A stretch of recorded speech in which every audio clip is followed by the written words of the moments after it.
all by myself.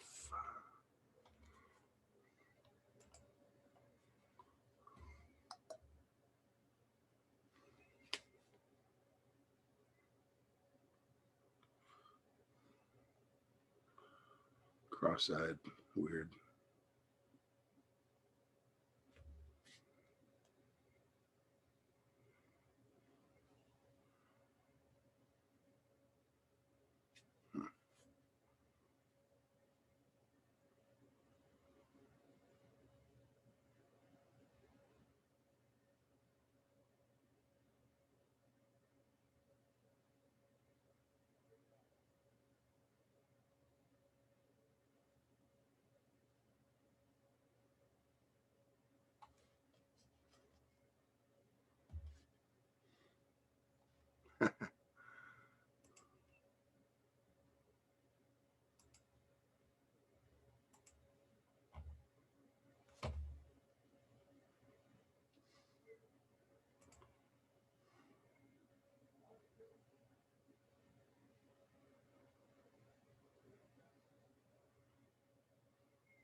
Oh, shoot.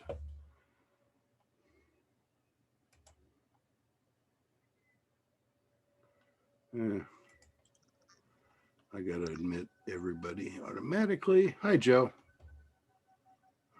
Hold on. Hi, Joe. Good evening. How we doing? Good. I got this silly thing set wrong. I have to admit people manually. Yes. Disable waiting room. Thank you. All right. People should come on. Hey, Dave. Hi, Jeff. How we doing? Pretty good. How about you? Good. Hey, Jeff. Hey, Joe. I just sent the link out again just in case somebody didn't get it this morning. So. Okay. Hey, Jeff, that deal on that hiker, I could not open that file at all. Yeah, I sent it out again to you. Yeah, it still didn't work. Still didn't work? Yeah. I'll be darned. Yeah. Huh. So I don't know. No big deal. Yeah. What was the gist of it? It was interesting. It was a hiker that had been going up in the Angeles forest for quite some time, many times. And this time he went out and got lost on a new trail. And so anyway, he wasn't expected to make it for maybe another day or two because it's cold. He was wearing shorts and a t-shirt. And so his cell phone was just about dead. And he took a picture. It showed his feet and it showed down below the rocky terrain and stuff. And he sent that out on his cell phone to a friend. And the friend sent it to the sheriff's department. The sheriff's department, LA sheriffs, they sent out this picture to everybody. And this one young man that got the picture was a ham. And he was, his hobby was looking at commercials and things like this and seeing the background. Tina wants you to send her the email. So Tina did get the link. Okay. Yeah, so anyway, I just sent it out, so she should have got it. So anyway, this was his kind of hobby. He would really accurate. He'd be able to tell where these commercials were made and everything. And Hello, so Ed. at this picture, and he figured using the satellites and the imagery and everything, this would be like right down Ed's alley here. You got the GPS coordinates all sorted. Yeah, he came within, I forget how close it was. Sheriff's Department went up there and within a really short time, they found it. Wow. Right. Yeah, and it was a ham radio. Well, that was the short, hikers, experienced or not, he violated all the rules when you go out like that. Yeah. He repented. He said from now on, he'll definitely be prepared when he goes out there next time. He just had a power bar in his backpack and his cell phone was just about dead, and he's wearing shorts, and He's on a trail he's never been on before. Yeah. about That's 7,000 not a good, feet high, if I remember. not a good idea. Yeah. Well, that's why, they got that one unit that you can buy. It's not cheap. It's like a locator beacon, Yeah. and it's satellite. Tina's calling me. Yeah. They said that's what Hi, everybody Tina. should have, a hiker. They should have one of these. Well, I had a friend of mine here a while back. Yeah. Alexa, turn on the office lights. Okay. You didn't get the email. How could that? asked Why? me- He sent it twice. stuck in Are traffic you a sure? while Did you back check here. again? To And, everybody. asked what they should have in their car. I'll send it to you. Hold on. And No I problem, told him, I Tina. said, hey, Okay, I'll send a copy to you. no matter whether it's See, summer, hold on a second. Let me see. Okay, no you problem. have- Bye. You have a jacket, a blanket, you have I don't know. water, Tina's not getting your emails. you have some like protein bars, things like that to have in your car, Yeah. and obviously a working flashlight, and some other things like that. You remember the fire up on a 15 a few years back where all those people got stranded? Yeah. Well, the brother-in-law of my friend was one of those folks that got stuck up there.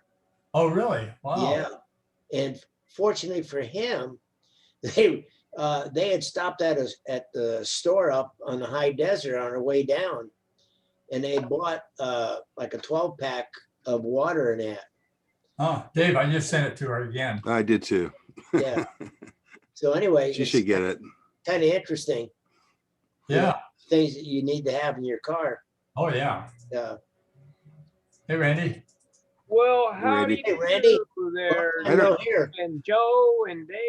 Yeah, I don't know what happened, but for a second we had Ed and they disappeared. Yeah. And Yeah. he must have saw me coming in. Hey, Randy, that meeting I was going to this morning, Yeah. I have a lot to tell you. That was the most enlightening. I'm learning a lot about things that obviously wasn't taught in a history or civics class in school. I will believe that. Yeah. Want to talk about Dave and Jeff. They're on Thursday mornings over at Marla's Mexican Cafe. A gentleman by the name of Douglas Gibbs. He conducts a 1.5 to 2 hour class on the Constitution. Oh, And he is a noted speaker on the subject matter. He's a talk show host and been around.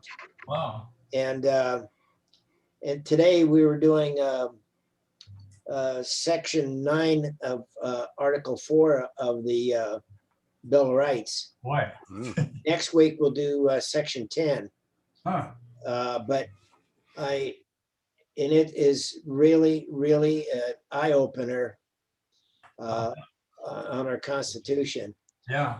And just a real quick thing, he's part of a group that have served, I'll put it in this context, served Kamala Harris with I guess a lawsuit, Uh-huh. and it has to do with her eligibility to be VP under articles in the Constitution. Yeah, because her parents are not naturalized citizens. That's right. Yeah. Wasn't she born in Jamaica or something? In Jamaica, their law is no matter where you're born on this globe, you're a Jamaican citizen, no matter what. So it's going to be real interesting to see how this thing, she has 30 to 60 days to reply. Here, Flip. Hi. Hey, Flip. Hello, guys. Hey, Flip. Flip's here. Flipper. Hey, hello, Randall. I can't do a dolphin impression. So that's as good as I got. Ah, darn. Okie doke. Nobody understands that. Nobody's that old, Randy. I know. Just while we're killing time, Oh, I see. here's my ship's patch. There you go. Oh, yeah, look at there, Ajax. And that was the flagship, the Admiral that we had on board. That was their emblem. Oh, okay. Very- Flipper wouldn't know that he was in the Army, were you not? Yeah, I was. There you I go. was. Water and I didn't get along. I I don't got to blame be you. on top of the water as well as under it, Flip. And Yeah, that's especially true. flying a Vegematic, I don't think so. Still could get stuck on a ship somewhere. Doesn't matter. Well, you could have joined the Navy and where I was never on a ship, so. Yeah. My dad was in Oh, the that's Army. right. Yeah. Spent a I lot of time remember- on board ships. I had TAD orders on board a diesel powered submarine that had it was one of a new hybrid gyro. It was about 70-80% mechanical and the rest was electronic. And Well, everybody, you know what's crazy is Hollywood has so distorted different aspects of the military. For example, I was in Hawaii and down in Honolulu looking at the memorial and stuff, and there was a little submarine there that was available to go aboard and see what it was like, you know. Blah, blah, blah. Yeah. My gosh, you had to be 4'2" to even get in the damn thing, and it Yeah. was so tight quarters. I would have been claustrophobic. I mean, Yeah. I can't believe how small inside those submarines were during World War II. well, the Absolutely. diesel boats, the Guppy and the Gato class, yeah, they were pretty small. Oh my God. There's a boat down there by the Midway Museum in San Diego. Yeah, yeah. The diesel boat that I was on temporary assignment, it actually looked like one of the newer nuclear boats, even though it was diesel. Well, I guess the nuclear boats are quite larger, and you know everything's normal. But man, Larger side. during World War II, those tiny subs, man, I don't know how these guys did it. You know? If you ever get the chance, the closest representation they ever said was Das Boot. It was a German film Yep. Yeah. about the U-boats. It's a great and, boat. Great movie. Yeah, it is. Yeah. There's two versions of it, by the way. There's the one that's in the German language with the closed Subtitles. That's what you watch. Yeah. That's the one I want. That's the one you want to watch. Yeah, They have a translated version, but yeah. I think the subtitles is But better. God bless you. Talk about showing how sucky a sub was. Yeah. Yeah. Oh, Well, man. you know, the big thing is on the diesel boats, it took me about a month to get my dungarees and get the smell of the diesel out of them. Yeah. Yeah. Yeah. I mean, what the name of the sub was the Bowfin, BOW, Yeah. right? Yeah, I was on that. Yep. And they showed when I walked down through, I couldn't hardly step through the little ports to get to the next section. They showed the galley. Okay, and I'm going, this is a galley? It's no bigger than a one-man bathroom. Okay. But my brother Ange was a submariner, and he was 5'9", Yeah. and he was an ET on board the boat. He was on the Redfin out of Norfolk, Virginia. Man. Hi, I'll tell you, Pete. Howdy, Hey, doody. Hello, guys. Hello, Ed. Yeah. Ed, Hello, guys. Hello, Mike. Thanks for joining us. stacking up. All right. Well, we'll get this thing going here in another 15 minutes. That I just remember after watching that movie, I came out because it was in the theater, and I came out just depressed. I go, what a miserable. Well, did you notice the one thing in Das Boat? Remember when they were diving? What the crew did? Oh, we all ran to the front of They the all boat. ran forward. Yeah, forward. Yeah, they put more weight in the forward bow to make that motor go down. Jeez. The crew was part of the ballast. Yeah. When the guy was oiling the rockers, Yeah, the rocker arms on the engines. Yeah. with the grease can. Uh-huh. That was horrible. Can you imagine what it would have been like when they were throwing depth charges and you were down, you know, X Oh, yeah. number of feet and shaking the heck out of that dumb thing and squeaking and, you know, oh my gosh. You Well, had to be a special person to be in that service. Well, remember in the early tanks that we had, they didn't have to penetrate them.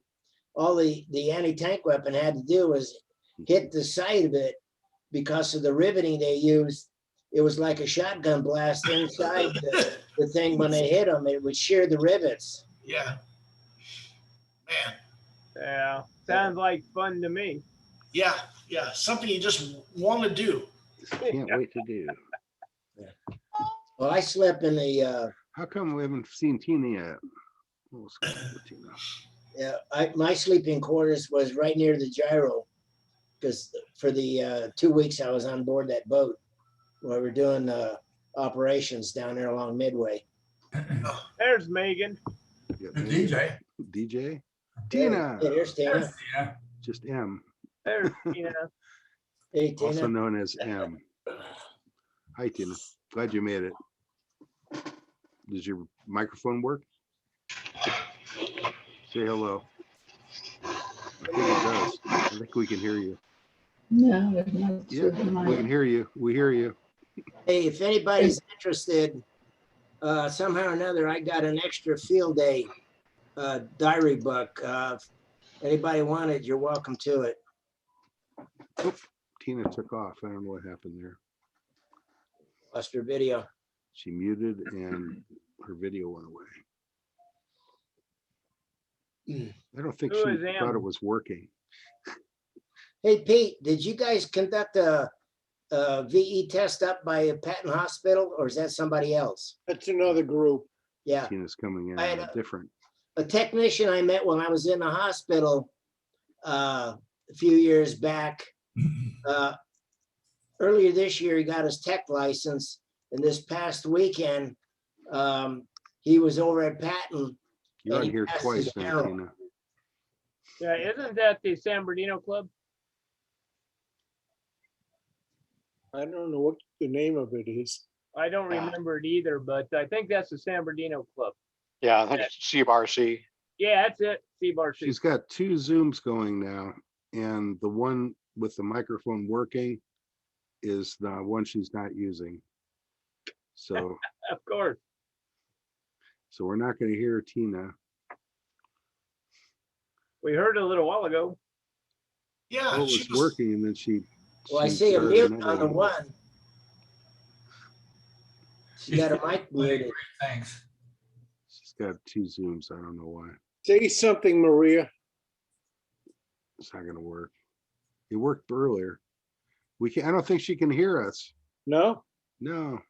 Hold up a sign or something. Turn your mic We on. could send a text. Let's see if I can do that. No, I don't know. I'm not very good at this. Hey, Ed, good to see you. Hey, Pete, how you doing? Doing good. Good. Good to hear. Hey, Hey. Mike, long time no Hey, see. I got a question. I was gonna say, okay, there we go. We're back to one. DJ? Yeah. Dave, I got a question. Oh, go ahead. When I tried to make a screenshot tonight, for some reason or other, I'm using the Windows key and the print screen, and it should give me a complete screenshot. Yeah. But what it's doing is giving me a split. I've got this screen on the right-hand side, and then I've got my other screen on the left-hand side. That's never happened before. It's probably something Zoom. Zoom probably uses that key for a different function, and you just stumbled onto it. So if you press it again, it'll probably go back to normal. Maybe. If I I don't press the what key? Whatever you just did to cause it to happen. Just don't press the alt-right key. Yeah, I think that caused it to go wrong. Tina's she got on twice. Now it looks like she's only on once, but okay, wait. You want to start your, Tina, talk to us. Can you hear us? No, No you can't audio. hear her. I don't know what think you happened. might hear her. She's talking. Yeah, she tried. She's not hooked Oh, well. up to the audio. She's not muted. She might be muted. No, she's not No, muted. not muted. I don't know. I got her It volume. worked when she connected the first time, but then she connected again. and it didn't work. Mendoza is. There's Mike. Mike. Good to have you. Hey, Randy. Hey there. Whoa, okay, You're maybe back in Tina here. took off, and she's gonna try. Gotta it have again. your better half get you on Zoom.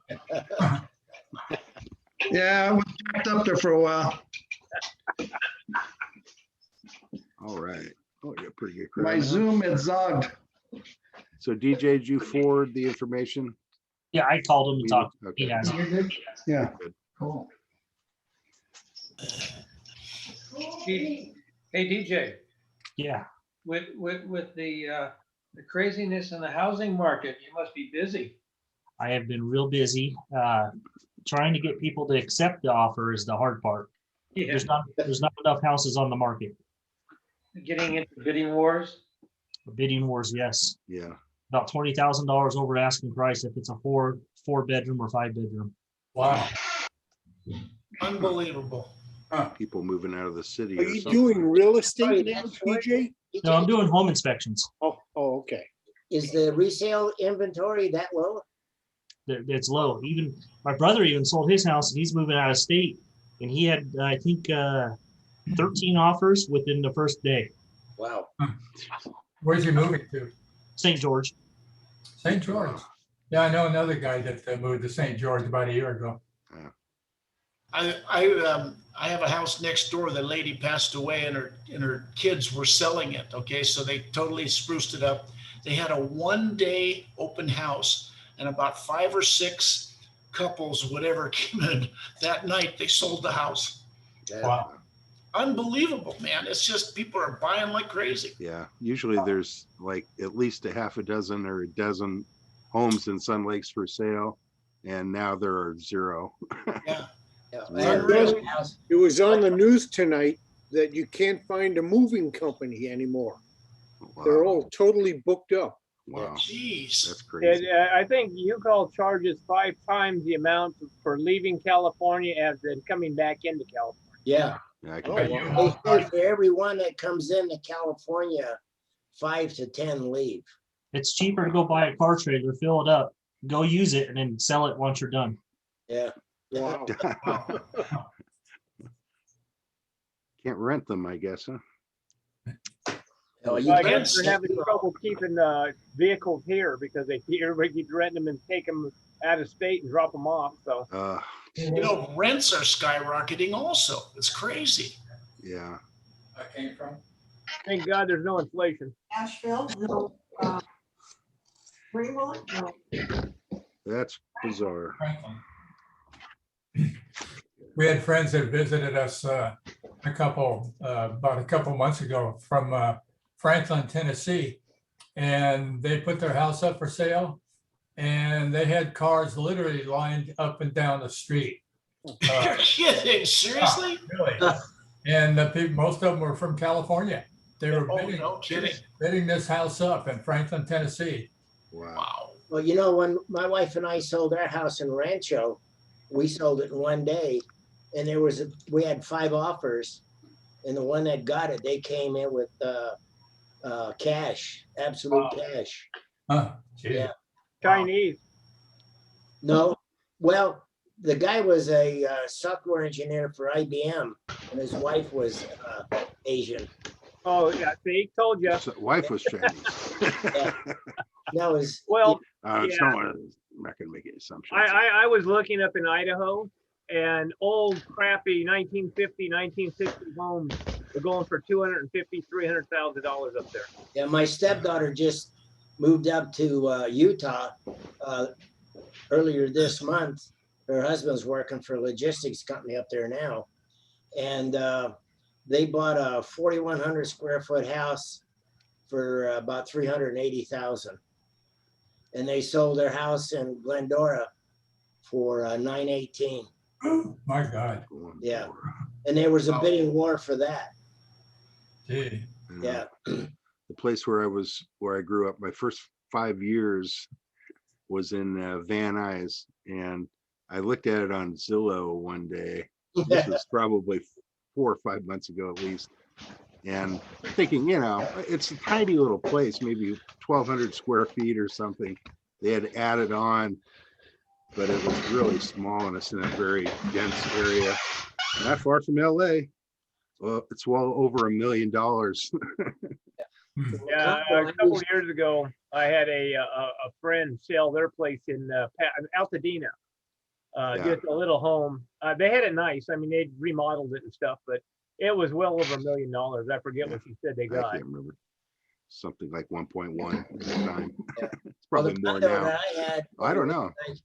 The condo I had when Linda and I got married in '91 is now going for almost $1 million. How can the people come here with such high cost of living No. and be, I mean, Yeah, how do they I don't afford get it. I don't get it. How do they afford it? Yeah. How do you do it? I wonder myself.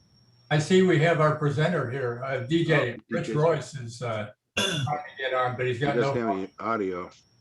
Rich, we can't hear you. Okay, connecting to audio, it says. Yeah, maybe we can hear you now. Is that our presenter? Okay. Rich. Speak to me. Can we hear you? I hear something. Hear you. We hear you, Rich. We heard something. Quick test, 1, 2, 3. There you are. there. That's better. Gotcha. Now you're muted. You 4, know 5, that 6. probably. Okay, I'll try to mute. I have some background, so I'll mute unless I'm talking. Okay. And I don't know if somebody else has joined us but doesn't have video. It's ET. It's yeah, who knows? It's all right.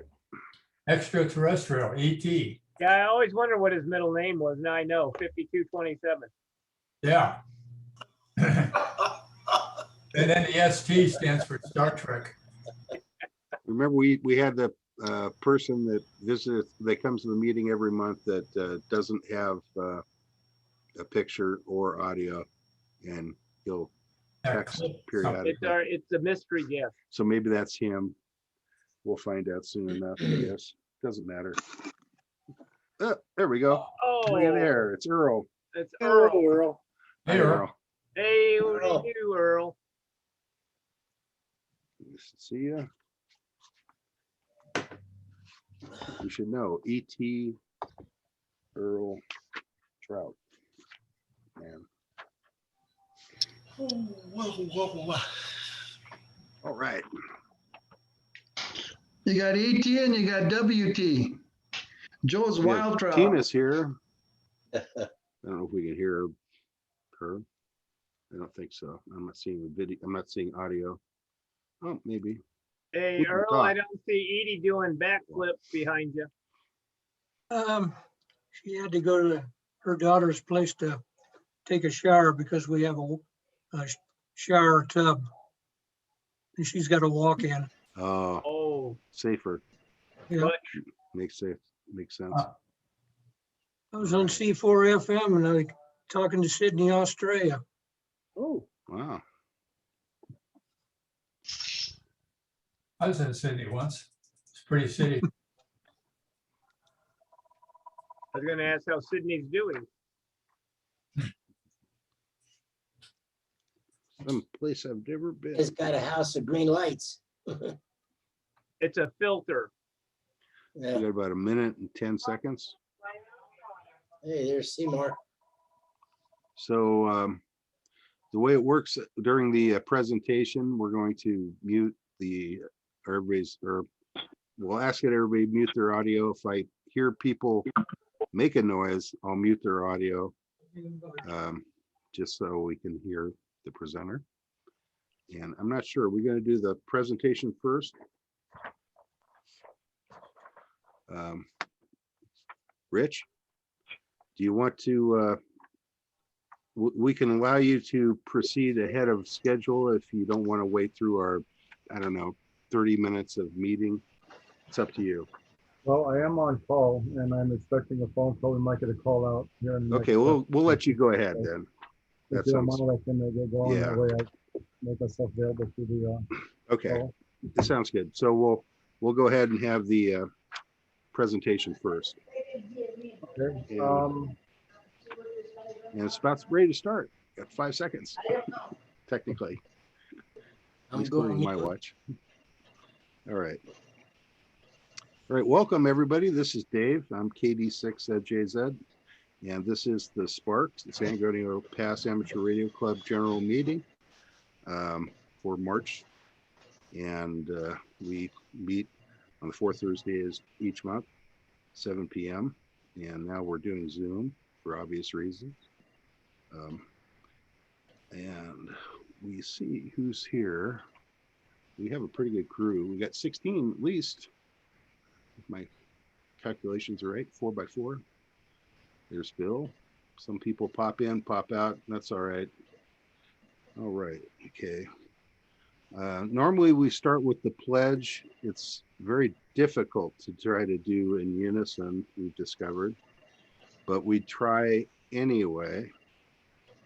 And Steve, there's no flag. You don't have a flag for us, huh? We're gonna make Steve the flag man. I got a flag. Oh, there we go. Joe's got a flag. All right. Steve, do you want to start us off? Sure. I pledge allegiance to the flag of the United States of America and to the republic for which it stands, one nation, under God, indivisible, with liberty and justice for all. Right. Thank you, guys. All right. So let's see if we might introductions. I think I'll try to do this. You know, there's no easy way to do this. What happens with Zoom is people come and leave, and then the order changes on me. And I tried doing it in order of what I see on the screen, but it just turns out to be a total debacle. So I'm not sure how to approach it. Dave, yeah. Any suggestions would be, yeah, Mike. Can you open up the box on the right side, which would give you a listing of the attendees? Okay, now you're talking about moving out of full screen mode. Let's see. Speaker mode. Oops, that's not gonna work. Exit full screen. Yeah, I don't know what box you're talking about, but it would list all the different the use of the people. Yeah. We'll say figure that out. Let me see if I can figure that out. Participants. Yeah, maybe I can somehow make it. They're not talking yet, and I guess I cannot get it right. Tina, we hear you. Yeah. We can you hear me? Yeah. Huh? Yeah. Can you hear me? We hear you. We hear you. Oh, good. It's working. Hi, everybody. Hello, Tina. Hi, Dave. You have to get a chair. I'm not sure how to advanced sharing options. I'm not sure how Tina to. looks like she's had been slimed with a bunch of green slime. Yeah. It's not the right way. Dave, click on participant. What do you say, Pete? Oh, hey, Dave. Yeah. Dave, Okay. it's down in the participants down at the bottom. Right. I see that. Okay. Oh, okay. I clicked it. It finally came up. All right. Are these in order? Yeah, look at that. All right. I'm going to go from top to bottom. First, me. I've already introduced myself. Tina? Yeah. We hear you. Hear really well. Okay. That's good, but I don't see the whole screen. So, could you just double click it? Double click it. Okay. Double click it. Double click it. All right. Yeah. I'm gonna get back to my other view. All ready? Me? Yes. I was over there too. No, now you have the full screen. All right. Okay. See, I'm here. Yeah. Tina's got the best audio of anybody. Oh yeah. We hear you. I hear you super When you loud. double click it, that's the full screen, you see? Hello, I'm Hans. supposed to see everybody. All right. So I'm going to go down the list, and I'm just going to introduce people. And as I mention your name, you can wave, okay? And then we'll know who you are, and we get through this really quickly. Hopefully this will work. All right. So I'm Dave, KD6ZJZ, club president. Flip. Introduce yourself. Oh, I'm Flip. K6WM. Well, you didn't say that. Okay, You said forget just it. wait. Hi, I'm Flip, K6WM. Okay, Joseph. Right here, KK6FYE. never called him Joseph before. Yeah. So I think the next one is Maria or Tina. Tina Marie. I'm Tina, WA6, WFV. Holy cow. She's got volume. Okay, and then we have ET, also known as ET. Where you Earl. go? Earl, He's what's your left call out. sign, Earl? Earl's missing in action. Oh, Earl took off. Well, he disappeared. Okay. Well, he's coming back. John, post office guy. POG. And then John just moved around. So the whole thing just switched around on me. It was so now I have no idea where I was left off. Okay, how about Jeff? Jeff, KB68. Okay, how about Pete Percy? AJ6 NRR. All right, thanks, Pete. And Steve. AJ, it used to be AJ6. No. All right. And Randy. Hey, it's me, Randy, K6RJA from the heart of Beaumont. And then WW6 EJM. That's a terrible call sign, by the way. Hey, I fat fingered it when I put it in. That's okay. Yeah, W6 EJM, Ed Banning. Thanks, Ed. Let's see, everybody switched again. Let's see if I missed anybody. All right. Flip, did I get you yet? No. Yeah, you got me. How about Bill Seymour with one L? He's waving. Bill Seymour, Calamasa, WA6MOD/50. Excellent, thank you. And then KJ6 UUS DJ. I'm DJ, KJ6 EUS in Banning. Mike M. Mendoza. I'm Mike, I'm the club treasurer at KK6BUW. Very good, Mike. Randy got Randy already, and then Rich is our presenter. We'll introduce him in a second. Ron, KG6SOI. Excellent. Is there anybody I missed besides Rich? Mike, I'm sorry, Mike. I'm Mike, WA6UIJ in the southern part of Banning. You know something, Mike? I don't. Oh, there it is. Okay, I don't know. It's weird because everything's just moving constantly. It's constantly switching, just like I said. Anyway, all right, we'll get rid of that. Don't need that. Make this full size. All right. Thanks, guys. And so we'll go ahead with the program, and I'm going to have the presenter introduce himself, Rich. And Rich, please, everybody, mute yourselves so we won't get a lot of background noise and stuff. Obviously, Rich, we don't want him to mute himself, but we want everybody else to. If I hear noise, I'm going to mute you. All right? Dave, you'll have to make him the presenter so you can. Yeah, I'll make you the presenter too. Hold on, sir.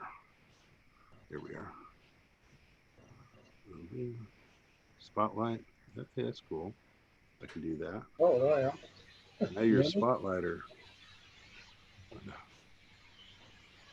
don't know how. I can't make it do anything now. Here we go. Hey, the guy is here, huh? The guy is here. Tina? Bring me a thumbs, please. How to mute Tina. I will.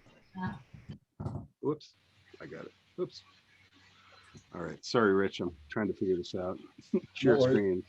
Allow multiple participants. Advanced sharing. It says the host disabled participant for screen sharing. Can you enable screen sharing by chance? I think, well, try it now. Yeah. There we go. Okay. All right. I'm going to have to mute Tina again. There we go. Can you all see that? Yep. All right. Again, my name is Richard, KE6USA here in Banning. And for those of you who don't know me, I am currently law enforcement. I've been doing this for 7 years. And one can do in law enforcement in a department.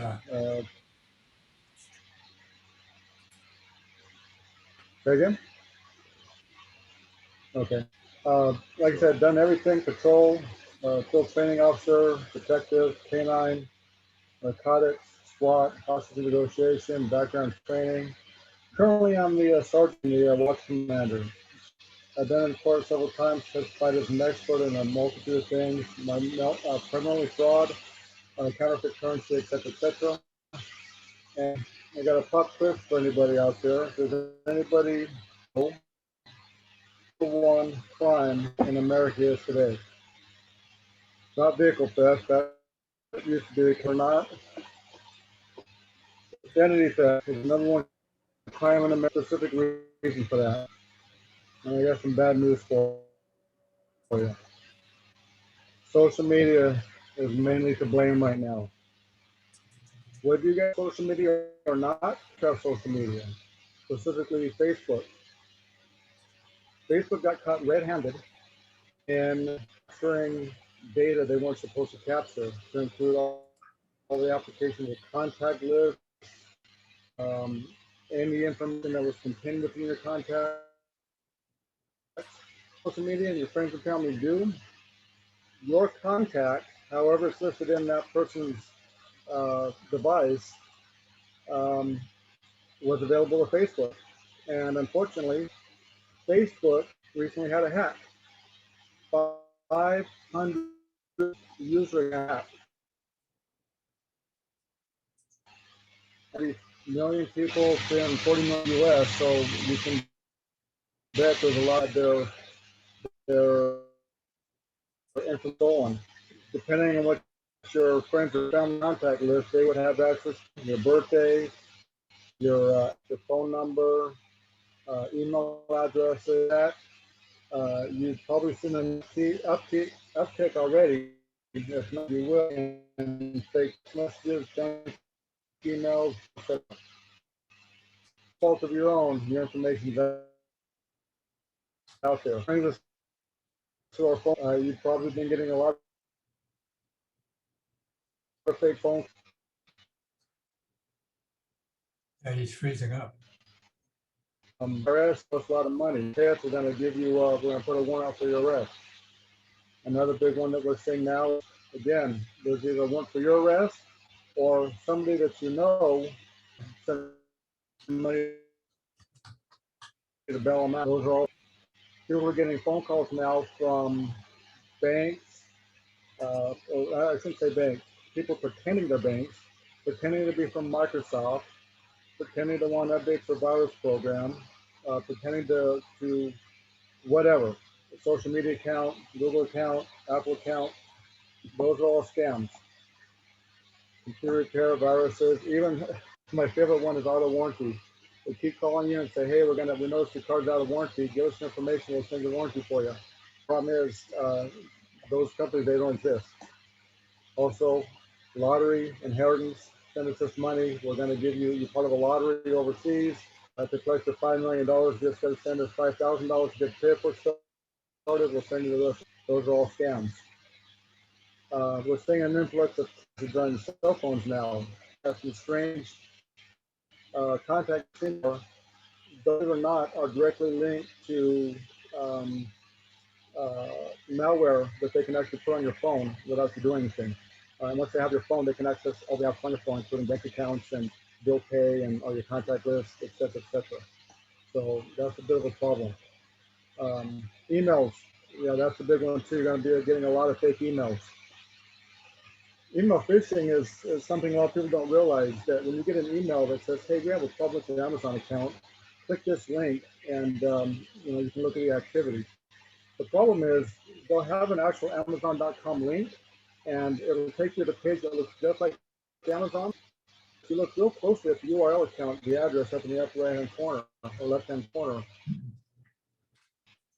they kind of say, it looks like Amazon, but that little is not an O, it's a 0. It's going to take you to the page that looks on Amazon. So don't put any information in there. Same thing with your bank accounts. It's something like BofA.com, which may be an address. When you click it, the hyperlink can take you to BofA.com, which is a Russian server. So they try to hide their true identity by trying to hide behind legitimate Google accounts, things that you use every day, your bank, your credit card, your home mortgage. If you get an email that it looks like it's coming from that, don't click on the email. If they say you got a problem with your Amazon account, go to your Amazon account direct and sign in that way. Don't ever click a link if you find within an email or a text, because those companies are never going to send you that kind of information. People, believe it or not, get involved in this every day. I deal with no less than 5 to 10 of these reports every single day in just my little city. So I know it's happening everywhere else in the nation, which is a problem. Like I said, those links, those URLs are going to take you somewhere else on Amazon or Google. They're going to go somewhere else. They're going to, whatever you type in there is logged. So that's the way that they're stealing your username and your password, which is a big problem. So let me go into the scams that you probably already heard of before. So the first scam is they're going to call you from a number that's blocked, or it's marked anonymous, or the phone number doesn't exist. They're getting very, very clever now. So when they call you from a number, we'll say that, and they'll alert you that this is probably not a legitimate phone number. When you answer these phone calls, try never to, they may ask you by name. Guess this is who you're talking to. Always respond back with, and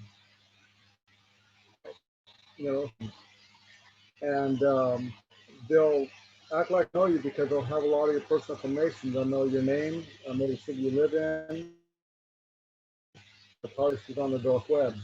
So never affirm that who they're talking to is who they're looking at. Taking that talk, who's this? Who's calling? 9 times out of 10, they're going to hang up.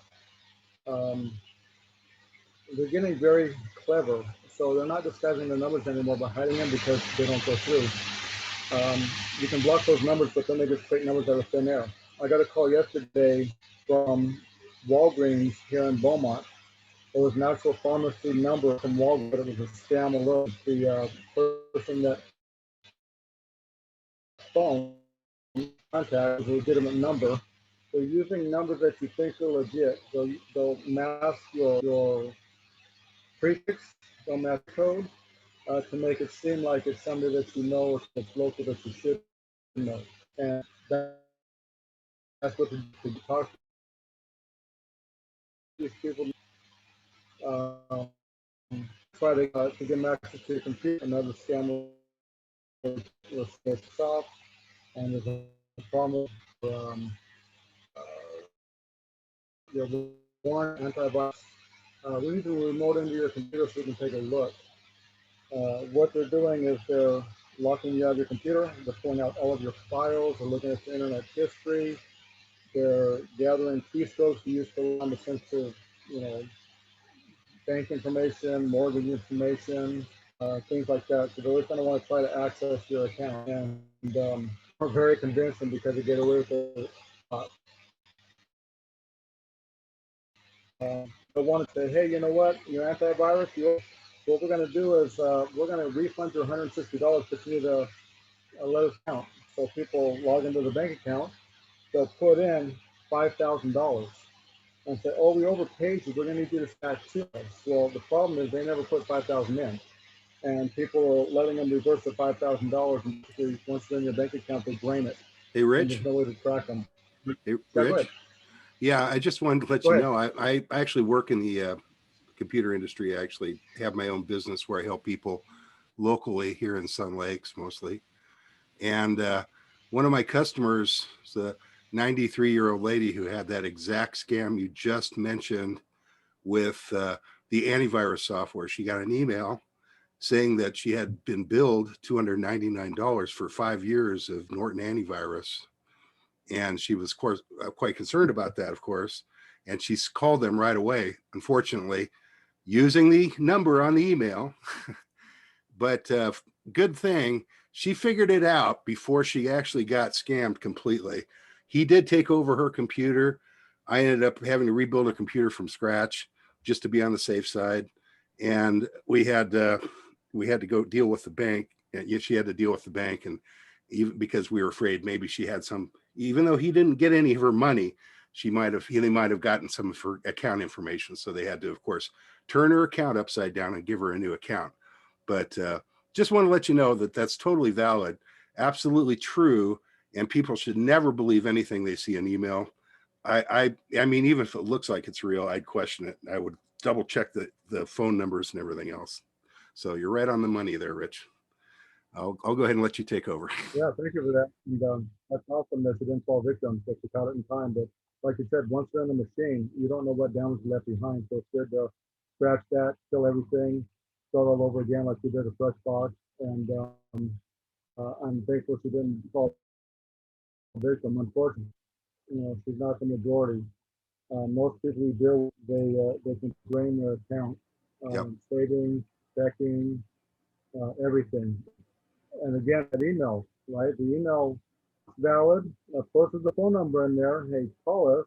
Well, that's the number they want you to call. So, no antivirus is ever going to call you or want access to it.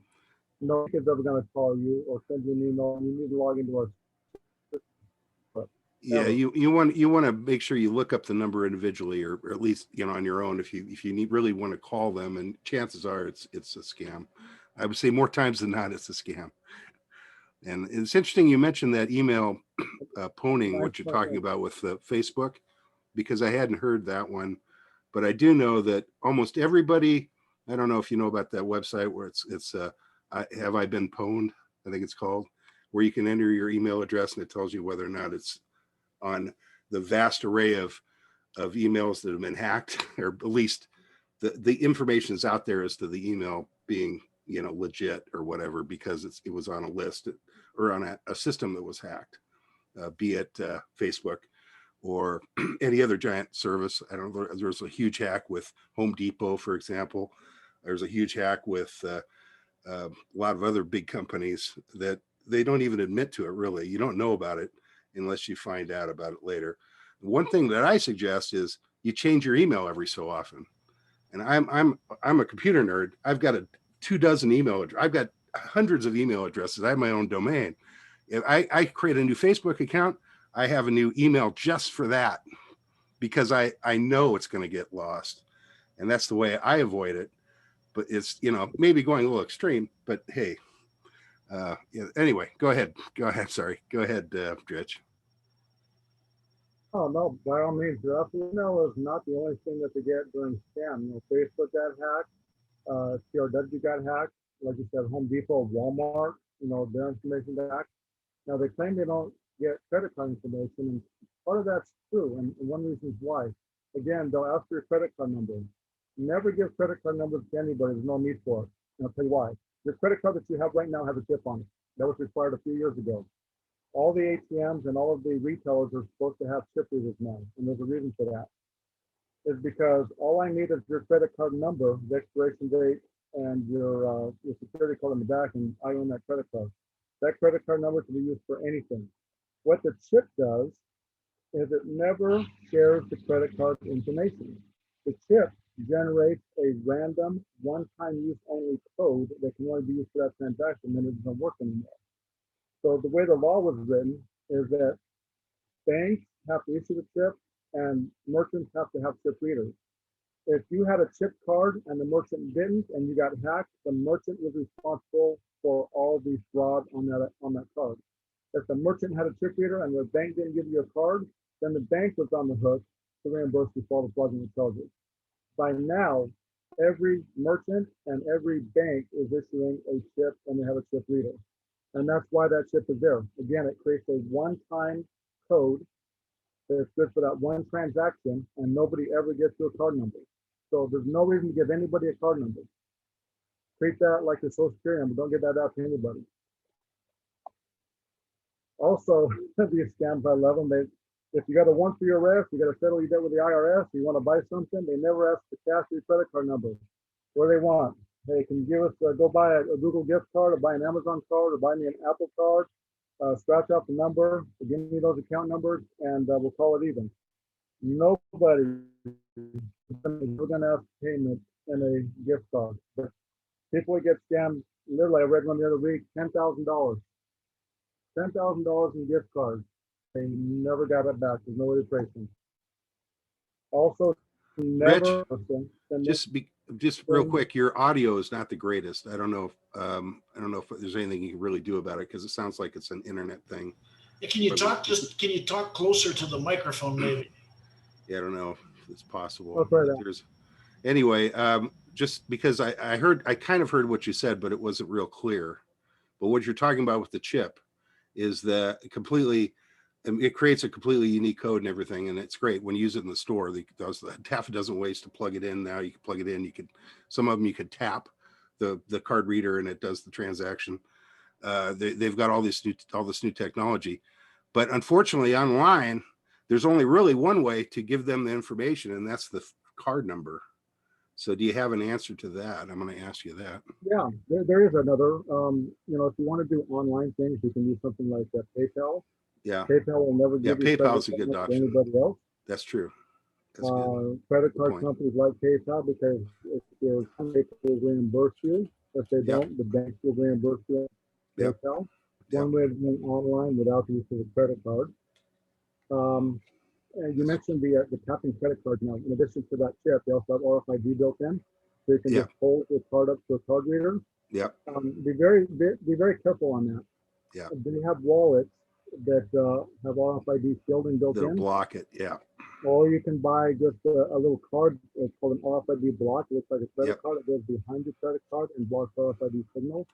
So what these hackers are doing now is they'll kind of hard now with social distancing, but what they do is they get close to a person. They have a little wand that can just scan your wallet without taking it out of your pocket and kind of capture your credit card number. Yeah. So same with passports. You want to put those in an RFID protected shield. They're not very expensive, probably 10 or 20 bucks on Amazon. Yeah. RFID cards, RFID blockers are like $4 or $5. They work just as well. But you want to block that signal when not in use. And don't carry around cards you don't need to carry around. That's another thing. Consider a lot of these. You can carry around a card that doesn't have the RFID. You might have one that doesn't. It'd be safer. But yeah, having a metal wallet or whatever, a wallet that does suppress the RF will definitely help, and that's an option. I think it's really crazy that they did that. To be honest, it's kind of ridiculous almost. Yeah, you really want to make yourself as small as target as possible. Yeah. So if you don't need a credit card, don't carry it. Yeah. People link their credit cards to their smartphone now, so your smartphone has RFID in it. Yeah. That's not bad because if you're using it for your phone, the RFID still uses the chip, so you're not transferring your credit card number. You're creating a one-time code. Once that code's used, it can't be used for anything else. Right. So still nobody gets your credit card information. Correct. And like I said, be careful if you're using any kind of no legitimate companies are going to ask you to pay for anything via gift card, so don't fall for that. Yeah. Many people do. Hey, Rich, I have a question. I know it's probably not the time to ask for questions. That's okay. Go ahead. What do you do in a restaurant when you give them your credit card and they take it in the back room and they run it or whatever? What's to stop them from copying the number, copying the expiration date, and copying the security thing on the back and selling it to somebody else? The short answer is nothing.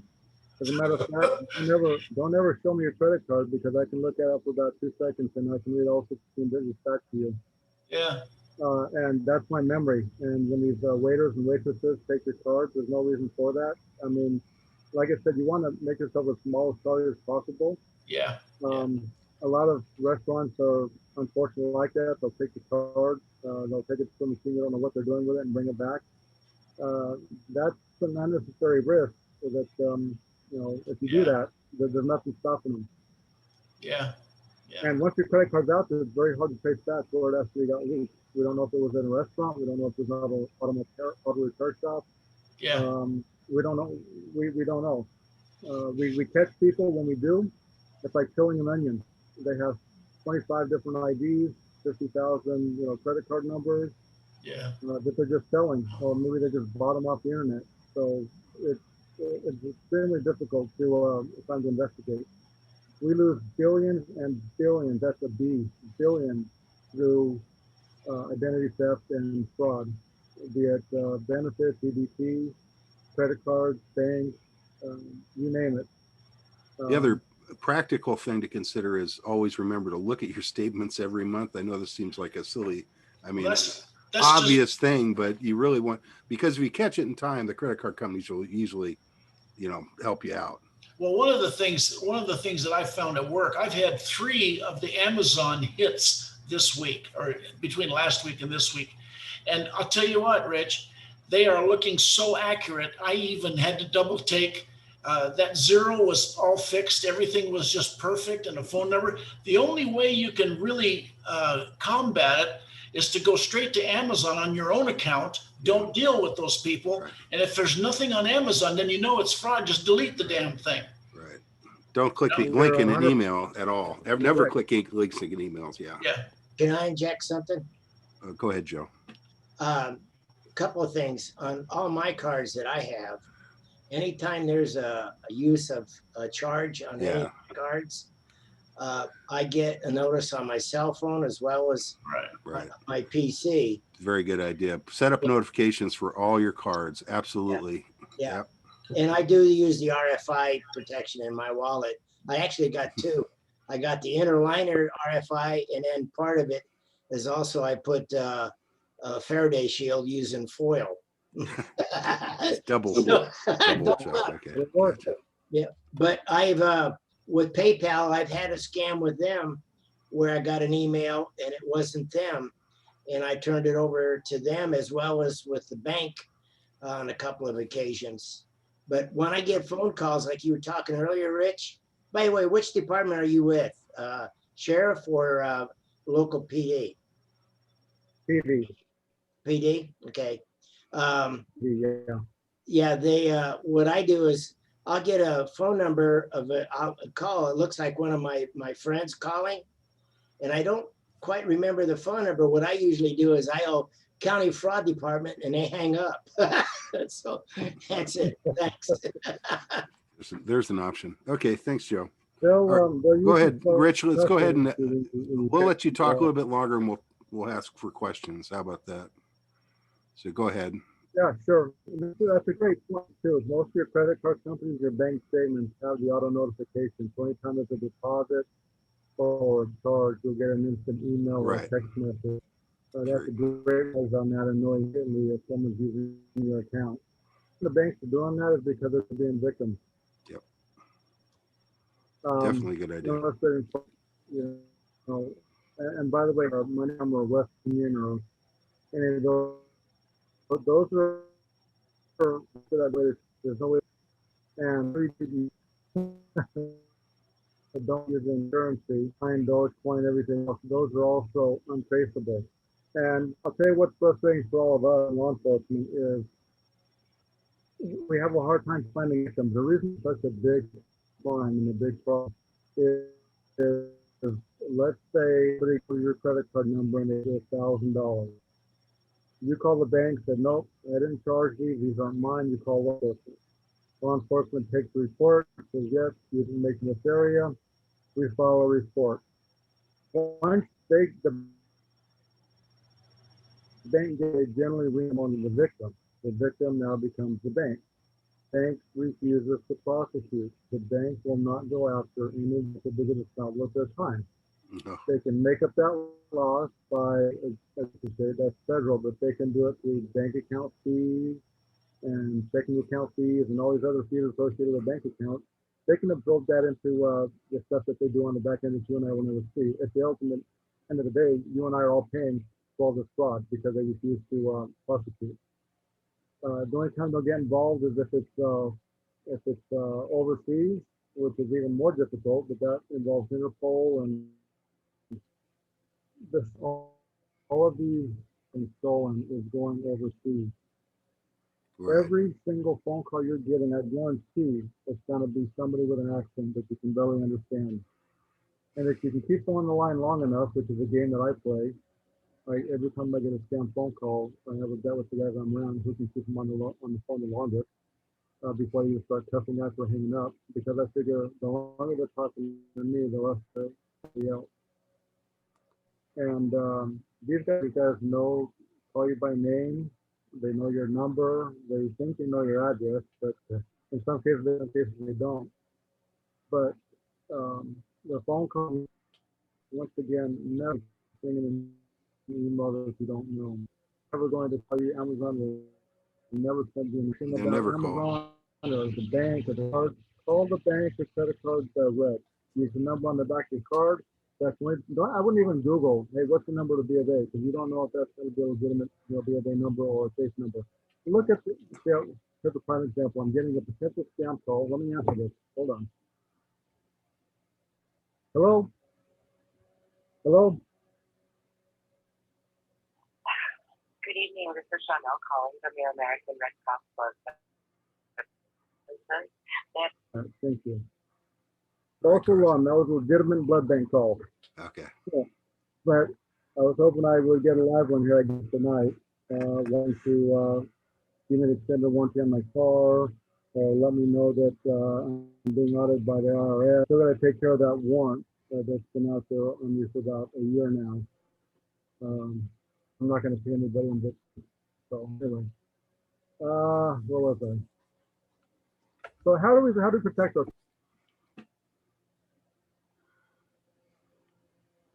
passwords? Passwords are extremely important. Let me see if I can say something else. That says how secure is my password? Passwords. I'm going to type in a password. Yep, I'm going to password. My password is password. We cannot hear what you're How saying. I'm long sorry. will it take somebody to break my password? What My password did you is say? password. You're going to have to type it. I typed in password. I typed password. Do it again. I have password one more time. Oh, password. You're talking about the password as password? There's lots of people. Password. Yeah. It can be broken instantly. Yeah. What if I put just a couple more characters on there? There's 3 more characters on top of that. Is going to take 4 years for a computer to crack. Right. This site, I've got a link to it. It's just called security.org. And you can type in anything you want. It will tell you how long it will take a computer to break your password. 600 microseconds. Some things might surprise you too, because it uses dictionary lookup in order to find words, common words. So you should never use common words. You should turn them around, or add a 1 or a 0 somewhere in the middle. So just don't use words. Anyway, go ahead. Numbers. So, example, license plate reader, my password, just generic password. It's gonna be, I'm gonna capitalize it. So I'm gonna use capital password. It's gonna take me to break. And I'm gonna use the same password, but I'm gonna do something different. You can substitute letters. So I'm gonna use the P for password. The A, I'm not gonna use the A, I'm gonna use a number for my A. Okay. And instead of $, for my, I'm going to use a W instead of O, I'm going to use 0 RD. Now that's password. Now instead of being cracked in 5 seconds, it's going to take about 19 minutes to crack. So you made it that much harder by using what we call license plate. Instead of a L, maybe use a 1. Right. Instead of E, maybe use a 3. Instead of instead of a sign, maybe an 8. And certainly use, exclamation points, question marks, percentages. Watch what happens if I put 3 more characters on top of that password. 200 years to crack, and all I do is put 2 more characters on there. So be smart about your password. That is a big, big problem, and that's how people are actually getting in there. So again, how strong is your password? Password is going to be broken in 5 seconds. Password with license plate reader is going to take about 19 minutes to break. So use that little security.org website. It's a great little website. Play around with some potential passwords and see how long it would take a computer to break. Show you how secure your passwords are.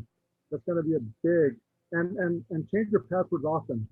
Yeah. Anytime you suspect a breach, or you hear that Walmart had a breach, or PayPal had a breach, or IRS had a breach, it's a good idea to change your passwords every 30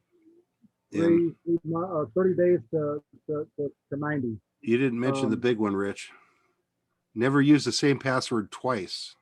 Never use the same password twice. As a matter of fact, government codes, we are prohibited from using the same password in the last 10 times. So it's got to be changed more than 10 times before it can reuse the password, but never use it again. Don't use the same password and change it often. And if you try to keep a list of all your passwords, don't write them down or put them in a phone, because hackers are going after the phone. They're going to get the passwords because you gave it to them. So try to be smart. Use a long, gigantic password that only you can remember, and then you can make it unique to PayPal or Amazon, and just put whatever your secret password is, and just add PayPal at the end of that, or whatever your super secret password is, and add BOV on the back of that. It just makes it a lot harder to break. And then add special characters, exclamation point, question mark, parentheses. You would be amazed at how difficult that would be to crack and how long that would take. Yep. So passwords is the number one thing that you can do to protect your account. Use some antivirus programs. There's some out there that are pretty good that will actually bundle their benefits. They'll give you LifeLock, which will monitor your credit. They'll give you free VPNs, which is a virtual private network. Never use public Wi-Fi. There's no such thing as free Wi-Fi. It comes with a cost always. So what a VPN does, I like Norton 360. They added LifeLock, and they added a VPN in there. So it's run a network out in the public at Starbucks, wherever. Make sure you turn that VPN on. What that does is it makes it harder for somebody to actually access the content on your phone, and actually to monitor what information and what websites you're visiting. Included in some of the bigger antivirus, and they update themselves pretty frequently. Bear in mind that even those guys will never call you or send you an email to ask you to change your password or ask you to confirm your account. They're pretty good at doing the job of protecting you. We would discuss never click on any links or text and emails that you don't recognize. Those are coming to us in the form of text messages now too. You're going to get these strange number on your phone, text message you've never heard of before, with just lines of just some web address you've never seen before. Delete those immediately or even block them. Do not ever click on those. Never give information out over your phone. We discussed that. And here's the new thing that we're seeing. Don't ever press any buttons on your phone during a phone call. Don't press 1 for English. Don't press 1 for unsubscribe. What these guys are doing now is there's actually a service of the phone company that enables you to pay bills with touch tones for confirmation yes or no. What they'll do is they'll set up an account without your knowledge. They'll get you on the phone. It might be a recording. If you want to opt out, press 1. 1 just happens to be authorization to bill your phone bill, $50 for some services you never ordered. So don't ever identify yourself to people you don't know, and don't ever press any keys when asked to do so on the telephone, unless you know who you're talking to. Right. Unless you made the call. Unless you made the call. You made the call, and you right. know who you're calling. Obviously, you're calling somebody legit. You're not reading it off a text. You're not calling a number that you got some way you don't know for sure it's real. You want to make sure that you know the person you're calling or the people you're calling, and that's their real number. Look them up online, whatever you have to do. Yeah, because almost everything now works with they either want voice response or they want you to use the touch tone response. At least right 90% of the way through, until you finally get a real person on the phone, which happens often, but not always. Sometimes they can fix you up without even a real person on the phone. But you definitely want to make sure you're talking to a legit source when you're on the phone. If you receive the call, you can't be sure it's legit at all, ever. Call them back. You're my bank. Okay, I'll call you back. What's your extension? I wouldn't even call them. I wouldn't. Yeah, but you get make sure you call the number that is the real number. If you do call them back, that's the key. Like, you're really at my bank, I'll call the bank. Yeah, we have a saying in law enforcement: unless you came with in the same car as me, you're not on my side. Right. So there's a lot of good people out there that want help. If you didn't come with me in my car, you're not part of my team here. So unless you made the phone call to them, right. If you didn't call them for help, they're not right. calling to help you. They're calling to help themselves. Exactly. But just remember that there's nobody. I promise you this: nobody from the IRS, nobody from DOJ, nobody from law enforcement, no bank, no credit card, Microsoft, Google, Amazon, no social media companies, no Nope. insurance committee, no mortgage company, Nope. no auto warranty. Nobody who's legit is ever going to call you and ask you to verify anything. Your account number, your password, anything. They will never, ever do that. If you're getting those phone calls, they are fake. Yep. Rich, did you say PCmatic is not a good program? I didn't comment on PC Mag. I don't know much about that. It's a whitelisting service. Yeah. Basically, it's antivirus, but it's whitelisted. It uses whitelists. So there's certain websites, like you wouldn't be able to go to our club website if you use their service. Okay. It's not a secure website. That's why. Yeah, the Norton security does a pretty good job. You can limit the websites you go to. If you happen to wander in a website you shouldn't be in, it'll give you an alert. You sure you want to go here because we think this is suspicious activity. They also have pretty good service. Part of their LifeLock, they will actually monitor the dark web and alert you. So the last time there was a data breach with one of the social medias, I got an alert and they were able to tell me that your account that you have with this vendor was seen on the dark web. And that tells you that you need to go to this account, whatever it is, PayPal or whomever, and change that password immediately. They have a very good record of monitoring the dark web.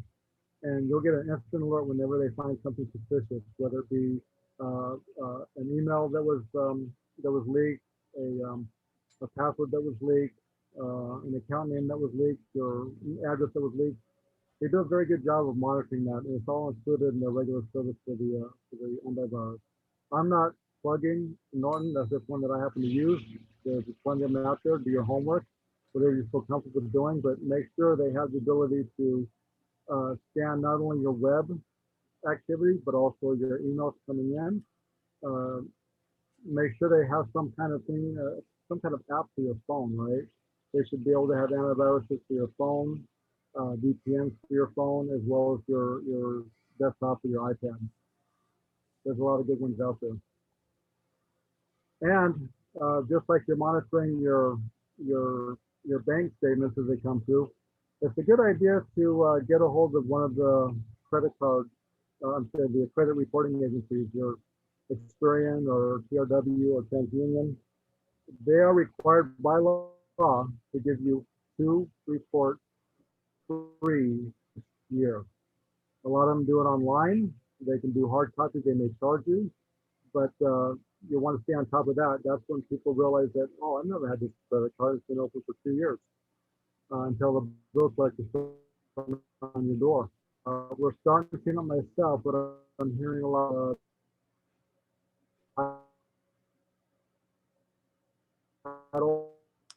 your house without you knowing about it. We completely that last And two. There is. Complete breakup there for the last couple lines. I don't know what happened. Are you still there? Any better? Yeah, I think we're hearing you now. I don't know. Whatever you said for the last couple minutes, we didn't really hear it all. I don't know what's wrong with what's going on. Talk about credit. Okay, did we talk about credit reports? Credit reports, yes. We heard you mention that you get 2 free credit reports. After that, it was pretty much everything was garbled. Try. Oh, so yeah. Okay, it's not working. That's so weird. Oh, there's my. It's a bandwidth issue now. Yeah, it sounds like it does sound like a bandwidth issue. Yeah. Sounds like you're on Wi-Fi and it's really crappy. He's freeze framing. He's on crappy Wi-Fi. Freeze framing. Are you using your VPN right now? Is that what's going on? That'll add I have about. to turn my VPN off on the home. Okay. You'll probably lose the connection if you turn off your VPN. Any better? So far better, yeah. I hear you. Whoop. You can also sign up for a free service it's called Informed Delivery, if you haven't done that. Right. That's a really great service. USPS Informed Delivery, by the way, we have 2 ex post office people in our club that are watching right now. But the informed delivery, you sign up for informed delivery. You can check it every day and see what mail you're going to get in your mailbox. You won't miss anything. You can see the number of packages. Sometimes you get pictures. Most of the time, you get pictures of your mail. It's really good stuff. You can. It's an excellent service. Absolutely free. I get it daily. Yeah. Into my email, and I see what's coming in my mailbox. Yep, it's a great service. Go ahead, Rich. UPS and FedEx offer the same service. If you have an account with UPS and you have such a package, they'll track it and they'll tell you when it's being delivered. Yep. And you can expect it, where it is in the shipment, all like informed delivery. Do not leave your mail and your packages for any longer than necessary. Retrieve those stuff. We're having porch pirates. They come in, they just steal packages. They follow UPS truck around and they just steal packages. So never leave your mail or your packages out in the open. Retrieve those as soon as possible. So that's where they're also getting some of these information still. Title theft, we haven't had a big issue on that, but it's becoming big. People are taking out loans in your name, selling your house from underneath you. There are services that will monitor your title if you want to pay that. They're saying that if you're a victim, there's nothing you can do, but that's not exactly true. It's just that it takes forever to investigate that and close that and get the money back. So to save yourself a headache, that's not something that's out there if anybody's interested in looking at that as far as the paid service for protection. Again, I can't hit every single scenario that's out there or that's going to be out here. I just wanted to give you some basic overall ideas on what you can do to make yourself a smaller target and to mitigate your exposure to the digital world that we're living in. Does anybody have any comments or questions? Okay, so we'll open it up for questions. People can unmute themselves. Let's see if we get people showing up here. No questions? Come on. I got one. Hey, Rich. Go ahead. Is all the stuff you mentioned has been going on in spades, and everybody understands that. How can we expect just even the local police department to try to dig in on this other than the pinpointing the local stuff that's happened? Is there what entity is working on it from a computerized national organization to fight fraud or anything? Is there such a thing, or is somebody even thinking about that? Well, the feds have a high-tech crime unit. Some of the local departments have a high-tech crime unit. The problem is, when you start pulling back that onion, most of this activity is occurring overseas. I can't exactly go to Taiwan. I can't go over to China. I can't go to Russia. I can't go to Iran to retrieve this money. Yeah. So unfortunately, it makes it very difficult. It's up to us to protect ourselves because the government is not here to help you. There's nothing the government can do that you can't do for yourself better. So don't rely on them. Do what you can to mitigate your exposure. And the feds have that particular problem is you can't track the money once it's out of town. You can't trace cryptocurrency. So Bitcoin, Dogecoin, all this other cryptocurrency, you can't trace those. They're designed to be untraceable for that very reason. They want to stay off the grid.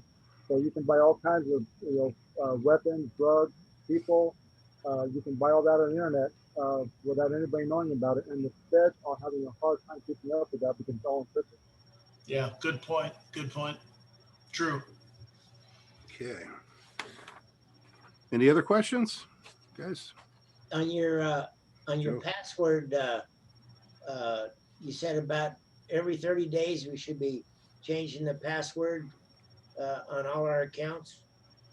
I'd recommend probably at least every 30. Some government agency guidelines say every 60 to 90. Or anytime you suspect there's been activity that wasn't authorized by you. Some people use, for example, password 1, password 2, password 3, whatever it is that's easy for you to remember, but hard for somebody else to guess. But I would recommend anywhere between 30 and 90 days you should probably change your password. and changing it to just mean just adding another character on top of what you've already got and making that password longer and harder to guess. Yeah. Let me ask you one other thing and then I'll get off. Can you do these presentations for other organizations about the security theft and that? Because I have someone in mind I can get in touch with you later that might be interested in having you doing a presentation. Solera Club? No. Guys, my guess. Not here. No. This is a friend of mine who's the president of a local Rotary. Oh, okay. Yeah. Cool. What I've done is I'll share that PowerPoint I just put together, just got some basic highlights on it. I will share that. I'll give that to anybody who wants it. Okay. If you send me an email, it's just my call sign, KE6USA. It's a Gmail, so at gmail.com. Send me an email saying you want this. I'll send you a copy of the PowerPoint, and you can share that with anyone you want. Jeff, why don't you get the PowerPoint and then send it to everybody in the club? Okay, yeah. Somebody send me a link or a request, and I'll just shoot you a Jeff copy. is our official email distribution system is our secretary, Jeff.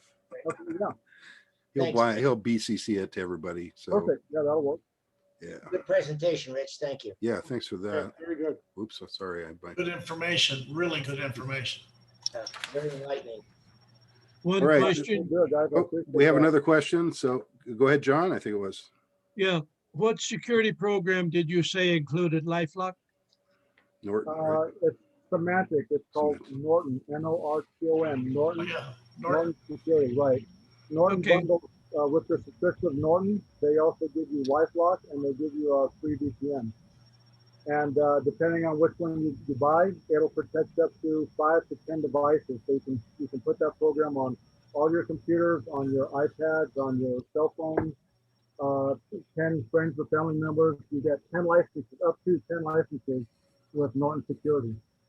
Sounds good. Thank you. Mm-hmm. Yes, Rich, I got one this morning. It said, thank you for your renewal of Norton antivirus for $499. That's the exact email that my customer was hacked. Yeah. Avoid. Yeah, I did. I just deleted it because I don't use Norton. How the hell can I renew There's it? one other. There was one other. Attacking Norton is because Norton is one of the #1 programs used by most people. Yeah. So the odds of them sending that email to somebody with legitimate Norton account is very, very high. Yeah. But personally, when I say Norton will never send you that notice. Yeah. You have to log into your Norton account and set that up, and you'll know exactly what program you bought and how many licenses are out there. So I had a good laugh because I don't use Norton. I thought, well, all they have to do is hit a few and they're ahead, you know. Yeah, I got a call from Apple saying that my purchase of $1,400 for the new iPhone 12 is put on hold. I need to verify my account by clicking this link. I don't have an iPhone, so that's another. Sounds like the same kind of thing. So one thing about phones, your phone service, and I have a service which I think was recommended by my phone company that will automatically screen my calls. Basically, if it's somebody I know, they generally just come through and I pick it up and I see, obviously we can see who's calling, so we know if it's somebody we know, we just pick it up. Somebody we don't know, we never answer the phone, and it just goes to voicemail. And if it's somebody that needs to talk to us, they'll leave a message. And you would not believe it. I mean, we get nobody leaving messages. We pick up all of our calls. We see them come in. We just ignore all the others, and they're all either spam, hackers, or, the Blue Cross or whatever. So we avoid all that hassle of answering the phone. And our phone, we've got a number that's been, connected to this house for a lot longer than we've lived here because we inherited it from our parents. So we get thousands of calls. I mean, it's just unbelievable number of calls, and this has completely helped. I mean, most of them just get blocked. A lot of them, it rings once and just goes away because they realize right away that's a scam call. And if they go through, if they have to leave a message, they have to leave a message. No big deal. Well, but you know what's crazy, Dave, is we tend to be kind of up on it a little bit and we dig into it and blah, blah, blah. But how many of the other billions of people or millions of people haven't got a clue? Okay. Yeah. So I help people all the time here in Sun Lakes that I'll be in their house and they'll get 3 or 4 calls while I'm there. Yeah. And, it's so irritating because they all pick them all up, and they're almost all scammers, it's just, Well, Dave, I don't know. It's annoying. I think to the point of you really need to use a service like that, because I personally don't even like the thing ringing all the time, but I guess there's nothing I can do about that unless I want to change my number. Dave, one day I Yes, got Joe. 42 telemarketing calls. And in the phone system I have, once I recognize the area code, I have call blocking on my phone system. Mm-hmm. But what I've started doing is I connected up my my printer, which is also a fax machine. So when I get these calls, You just turn on the fax, and they think they're you get the fax sound. Yeah. That's actually a pretty good idea. Yeah, Yeah, that because probably, you might even get your number taken off the list if you do that. That's right. Because they think they're talking to a fax machine. Exactly. That's not, but what they're doing now is they're getting clever now. So I had a conversation with a phone company. I said, why in the world are you sending a phone call to me that's not attached to a physical number? With the voice over IP protocols out there, the phone company says there's no way for it to track the origin of a phone call. Right. With, I'm calling Bravo Sierra on that. There's no way that a phone company can't tell you where a phone call came from. That's how they are able to connect so many calls together. Yeah. But with the advent of voice over IP and the multitude of phone companies out there, it does make it a little bit more difficult for them to do that. So changing or blocking numbers only works a little bit, because what they do is they get around that. They just call you from a brand new number. Sometimes that number exists, sometimes it doesn't. Sometimes they think it's like Walgreens down the street, and you'll pick up the phone and think it's Walgreens because that's your caller ID. It turns out not to be, and you can't block that number because that company will call you. Right. So it becomes, the whole thing is a hot mess. And if anybody, God forbid, to fall victim to any kind of identity theft, let me explain how the law works on that. People would get so much of a runaround if somebody got a hold of your credit card, for example, and charged something in Nevada and Arizona. You'd be told, well, the crime happened in Arizona, go file Arizona, or it happened in Nevada. Yeah. What the law did now, the law changed and said if anybody suspects any crime, victim of fraud or anything else, the agency, the jurisdiction falls in the agency for where you reside. So if you live in Beaumont or Banning, those PDs are required to take the initial report and send it to whatever agency that may be affected, those out of state, another county, another city. That's how we follow up on that. But ultimately what we're saying is they're not other states, they're actual other countries, and that becomes problematic. Hey, Rich, another question is how's the security with VPNs? Is that deteriorating or is it still kind of holding? A virtual private network is, all that means is that you're going through a separate server. You're going through a proxy. It's a separate server. It could be a virtual server. It could be a physical server. Right. The information is not readily available through a Wi-Fi. There's a little level of encryption to it, but it makes your communication hidden to anybody with an open Wi-Fi account. It does slow your server down. I mean, it slows your processes down because it has to bounce that signal through, in some cases, different satellites, different communication, different systems. It will impact your speed, but that's nothing compared to the data that you're exposing yourself to. Yeah. The other hackers do. Fortunately, I'd say about 90% of the websites you go to now, at least, are SSL. So VPNs really aren't necessary in that case, but because you are encrypted all the time, even if you're on an unsecure Wi-Fi.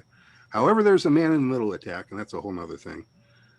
So you definitely don't want to use any kind of an unsecured Wi-Fi that you don't know.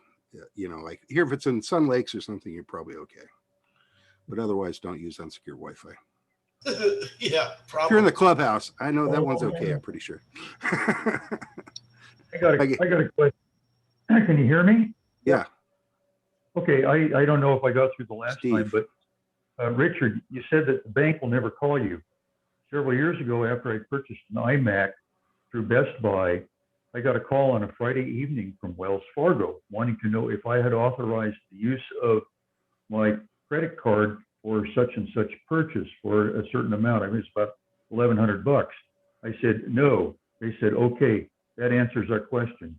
It's, you know, they were going to change. I think they sent me a new card, but the bank did call me and to verify that no, I had not made a purchase. Clarify that. Yeah, let me clarify that. When I said the bank will never call you, the bank is going to call you to verify a recent purchase to detect fraud. The intent when the bank will never call you to verify your account information. The bank already knows what account you have. The bank will never call you and ask for your password. You already know your password. They will never ask you to verify anything. Unless you set it up that way. My bank, I told my bank, if you have any purchases out of state, you call me. So I'm expecting that phone call because I told the bank to do that. And to protect themselves, the bank may automatically just say, okay, I have a big purchase that doesn't match your spending patterns. If you go months and months without spending anything and all of a sudden buy a $5,000 or whatever, they're going to flag that and maybe get a hold of you. And they're not going to ask you for your account number. They're not going to ask you for your password. They may just ask you just like you said, hey, did you authorize a purchase? And if they can't tell you the exact date, dollar amount, and where that purchase happened, they're probably not from the bank. So yeah, Wells Fargo will do that. Chase will do that. Some other ones will do that. So when I said the banks will never call you, I meant they'll never call you to verify information that they already have. Yeah, it was probably, you know, and we think it was probably a Best Buy employee trying to use the card number because I had gone to the local Best Buy and he didn't have the security code on the back. So there you go. And I mentioned this a few months ago, happened to be talking with the manager at the Harbor Freight here. And he said, yes, this has happened at Harbor Freight. And, you know, you just got to be very careful with it. And, but I haven't had it happen since. So there you go. And by the way, thanks for your presentation. Yeah, thank you. Now, when I have a large purchase, which I just made some very large purchases with my one credit card, I called my card company, informed them what the amounts were. And then they called me back as each charge was placed from the company I was dealing with. So they had double security. They verified the amounts that I had gave them in the phone call. So yeah, it worked out quite well with the bank, my credit card company. That was Discover. All right, are there any other questions? Yes. For Richard? Oh, go ahead, John. This is Earl. Earl, I'm sorry, go ahead, Earl. Maybe I missed it. Spoofing of your own number where they're calling you from your own telephone number? Yeah. Sometimes they get lucky. Again, they steal numbers from contact lists, and of course, your phone number is in your contact list because you may want to call home. So they just go down the list and they'll call. They're very indiscriminate about the phone numbers they'll try to spoof. And like I said, they spoofed Walgreens, they spoofed Walmart, they spoofed Best Buy, and it's quite possible they'll spoof your own. It's very, very common that I'll get spam calls and they'll be from numbers that are in the same prefix and the same first three, but then different last four, because this is it's very much a formula they use, because they think if you're more likely to answer the phone if it's like, in my case, like 845, 951-845, if they're the same, those 6 numbers are the same, you're more likely to answer it because you think, well, that's a neighbor. And that's what they use that as kind of a method to get you to answer. Is it true, Rich, that some of the offshore scammers, they'll get phone numbers like in Nevada or Arizona and use them to spoof you with? Have you heard anything like what that? they'll try to do is they'll try, like they said, they'll try to make it as close to home as possible. So you're probably not likely to pick up the phone from a phone call from, I don't know, 217, because you don't know where the heck 217 is, but you'll pick one up from your area code and prefix because, like you said, it could be a neighbor or somebody else. Right. You're more apt to do that. And the ones that ask the IRS are not calling from the DC area, so they're certainly not with the IRS. They're calling from a number that doesn't exist. And unfortunately, sometimes they guess correctly too. They'll guess a number, or they'll pick a number, and it'll end up being somebody, and it translates it on the phone to a real person. Right. I've noticed that, because so it'll say, Doris is calling or something, like, who's Doris? And I'm like, I realized, wow, that's because it's 845. It's, you know, some neighbor or somebody close by anyway.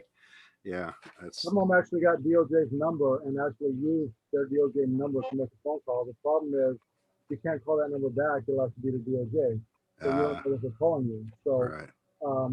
You can't, I mean, you can block everyone who's just going to tell you from different numbers. Not going to work. I wouldn't recommend calling them back because some of those are just figuring out which numbers are threats. If you actually answer one, they'll know that this is a live number. They put this on the database. And you're going to be on everybody's phone call list from here to China. So there's no way around it. There's no way around it. You get rid of the landline. Just go with cell phones, I guess. No. They're hitting cell phones. They are, I guess, and I don't understand that because maybe, I don't know. My service might be excellent. I don't know. I never ever get a call, spam call online. I know this after just since 6 or 8 months ago, the quantity of crap that I'm getting has increased significantly. So it must really be hitting the U.S. in spades. You know, it's unbelievable the amount that It's definitely increased. The last few months. Yeah, it's definitely increased. So your emails that you're getting that you didn't ask for, you didn't solicit, you didn't do business with, that have that little unsubscribe at the bottom, don't do that. No. All you're doing is you're telling them this is a valid email account. Right.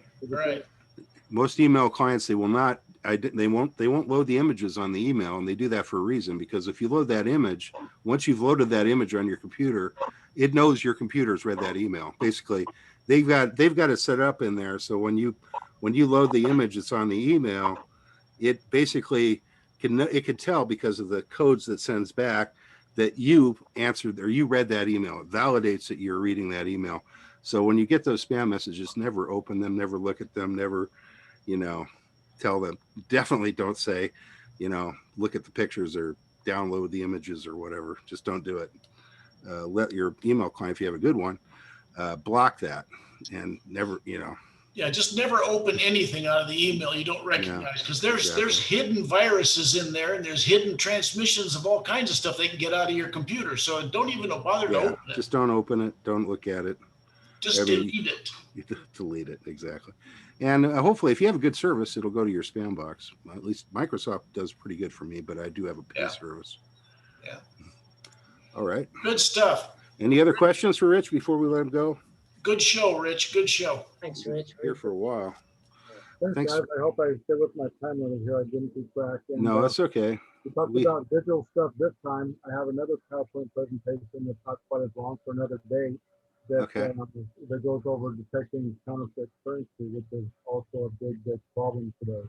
Wow, yeah. So in our lifetimes, I'm looking around here, during our lifetimes, our currency has changed 4 times. And every one of them is still legal tender, valid a bunch of places. That's true. So again, thanks for your time. I appreciate it. I'm always available if anybody has any questions. Thank you. Send me that email. I'll send you the PowerPoint. You can get that out on the distribution list. And with that, I'm going to ballot and listen for as long as I can. Okay. Rich, you've obviously peeled back the onion many, many layers, but the problem is the onion is growing. Yeah, it gets worse and worse. All right. Let's get back to normal mode here. Thanks, Rich. Gallery view. Hey. All right. So let's, we take a break right now, I guess. We're about 15 minutes past break time, but that's okay. What do you guys think you need? Do you need more than 5 minutes? 10 minutes? How about we meet back at 25 minutes after? Okay, 10 minutes. 10 minutes. All right. I need another beer.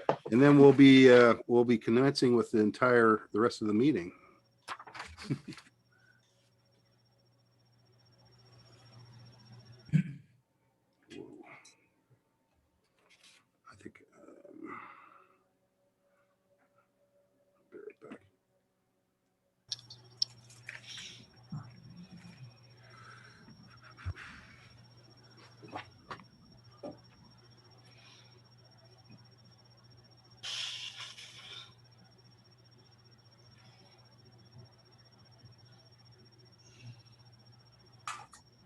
Hey, Jeff. Yeah. Were you on 20 meters this afternoon at all? No. Oh, okay. Just curious. I worked an EA2 Kilo, EA2K in Spain. Oh, okay. But I only got like a 5.6 report. It was really not a really good connection, but hell, you know, it's something to connect with anyway. The CW? No, sideband.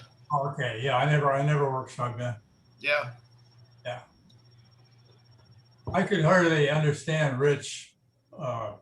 Maybe about 85% of the time I couldn't copy him. Yeah, no, I had the same problem until he got closer to the microphone. Then I could make it out a little bit better. Yeah, even then I couldn't. It was muffled. I couldn't. I wonder if he has high-speed internet or very slow internet. Do you know, DJ? Oh, okay. I figured it was just Wi-Fi and it was just a bad. Yeah. Bad connection. Not good at all. Yeah, it was. 100 and I have 100 up and down fiber optic files, so I have very good internet. Wow. My VPN was on. Oh, your VPN was on. That's why.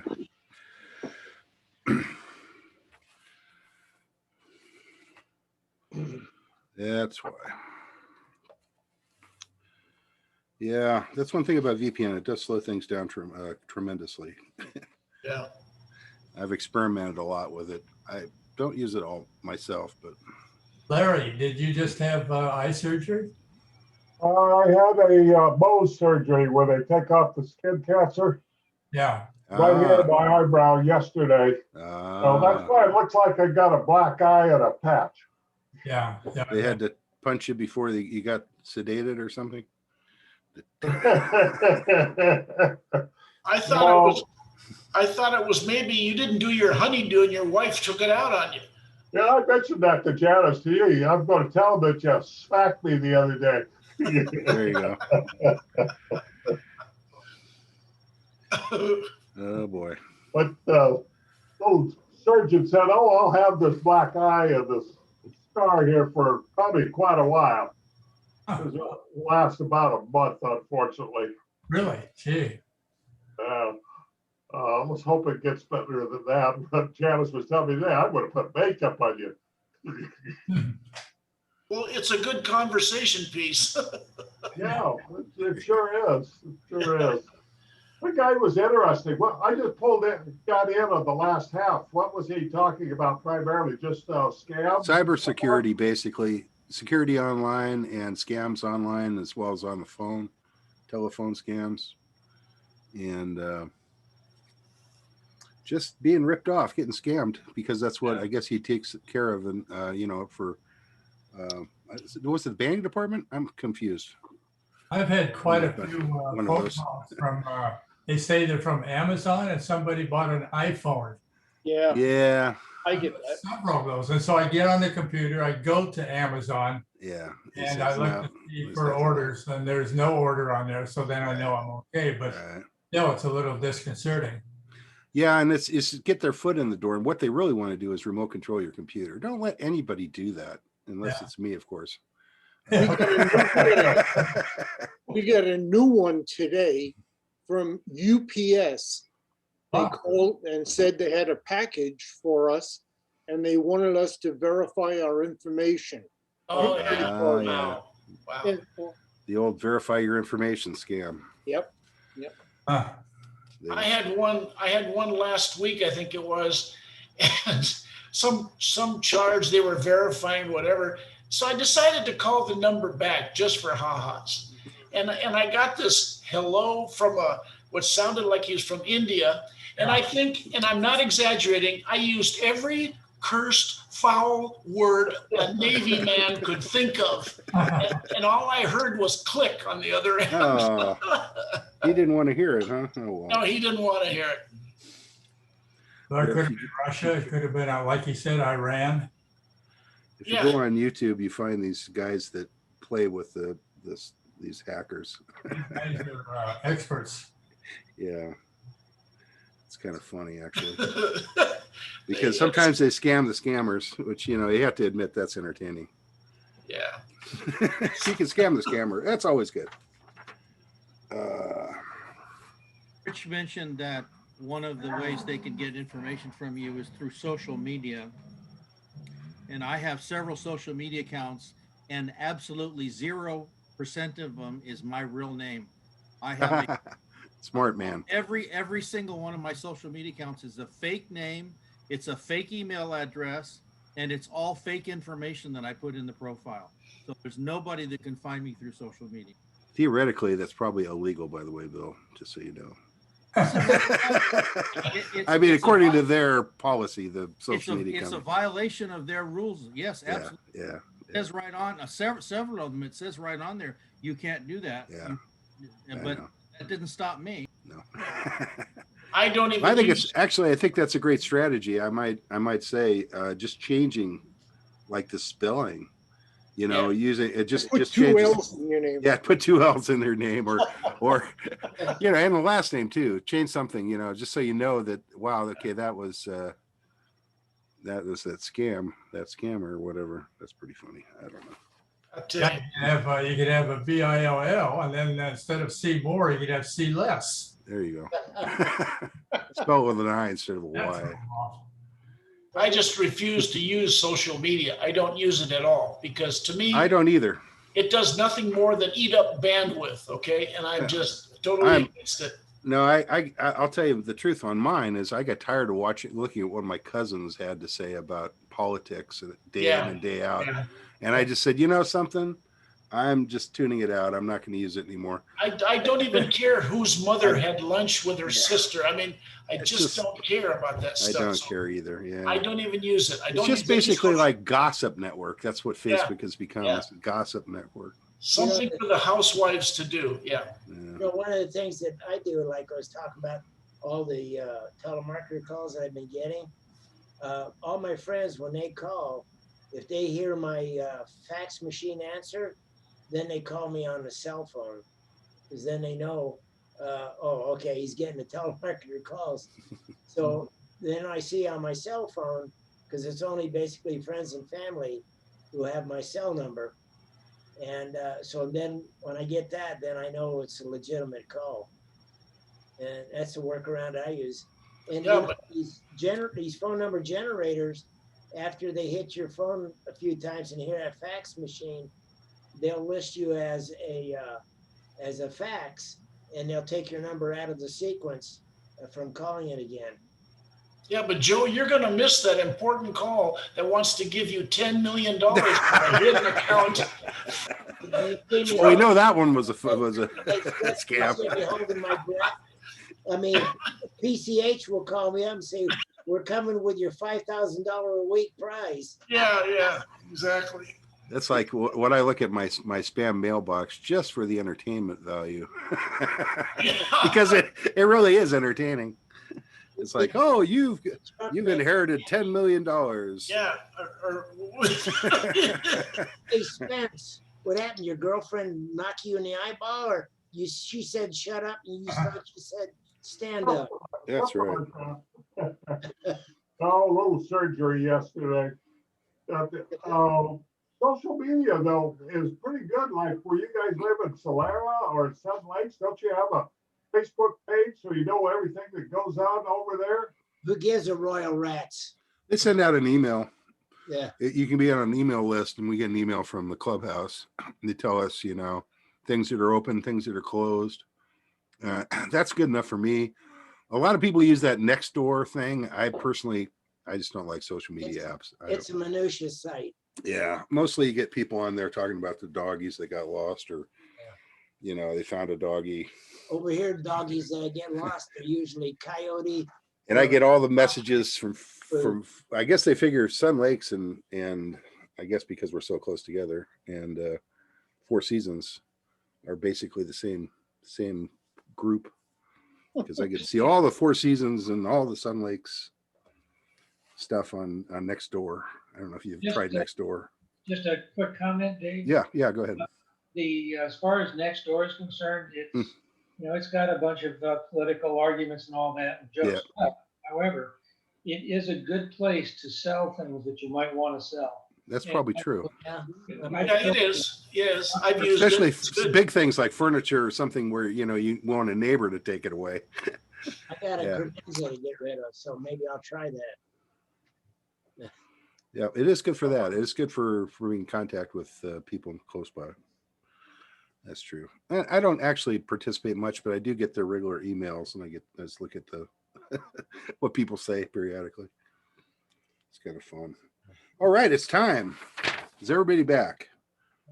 All right, we did the pledge, we did the introductions, and we had about 16, I think, on the max there, Jeff. We've got 15 right now. Yeah, we're 17 at the max. Oh, Yeah. 17? Okay. Yeah. Excellent. We did our break. Minutes. Jeff, tell us about the minutes you already emailed us on for March, I mean. Did everybody read the minutes? I hope. We see the minutes. Make a motion, we accept them as is. Thank you, Joe. I don't know. I'm president, so I can't do that. Thanks. I saw somebody raise their hand. I'll second it. I'll second. Okay, thank you, Flip. Yep. So do we have any disagreeers? Everybody agree? Okay, we accept the motion. Thank you. So let's see. Michael, are you still here, right? He sent me an email with. Okay, tell us the number, Jeff. It's got $6,036.31. Wow, we've gone up by $103 or so. Yeah. Okay, cool. Actually, that was 2 months ago. DJ, do you have a program for us next month yet? We're asking too much. No pressure, DJ. No pressure. I know it's getting close to field day, so the meeting before field day will probably be on field day. Okay, we're talking about field day. However it lines up will be on field day. It makes sense. Yeah. All right. And the meeting after will be the unwind. The post-field day meeting. Yeah. Excellent. Question, have we moved any forward at all as to what we're doing for field day? We tried to set up a commission. I think we had a volunteer. We do have a commission, and Sam's not here. I know Sam was, but I forgot the other person that was Steve, in there. I think it was Steve that volunteered. Am I wrong, Steve? No. If you want to, I got the application. Am I on? Yes, we hear you. Yep. I have the application. What I will need from either Mike or Jeff is the policy for our Insurance liability. policy, liability, insurance stuff. That's Mike. Mike, do you have that information? Mike's not. Oh, that's right. Mike's not here. Where's the application for? Steve? Yeah, Oh, application to where, Steve? To borrow the park, to borrow Dysart Park. Oh, Okay. Ralph, the Parks and Rec director, mentioned that we didn't have it open to the public last year, and I said I know we were forbidden that. We're supposed to be, the state's supposed to open back up at on June 15th, so we should be good, and it will be there. And I just assured him that we would be, all we're interested in is the grassy area. We're not going to use electricity or the outhouses. We'll supply our own, or if we have a motorhome there, that'll be it.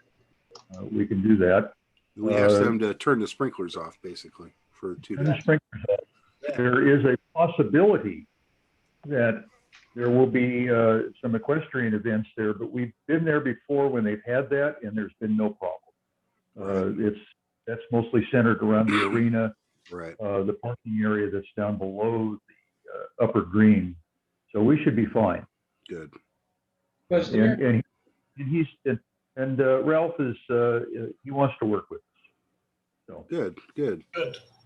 That's So a it plus. sounds like we have decided on Dysart for sure, because I went to Noble Creek Park and to the administration building about 3 weeks ago and told them that, asked them about the availability of Bogart Park, and they told me that there were 2 areas that would accommodate us.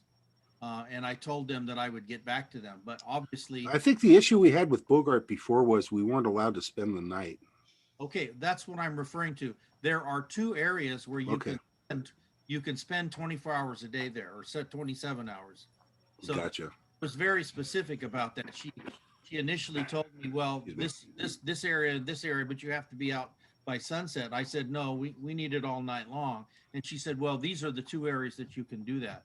So There are areas up there. we're already, the train has already left the station on Dysart.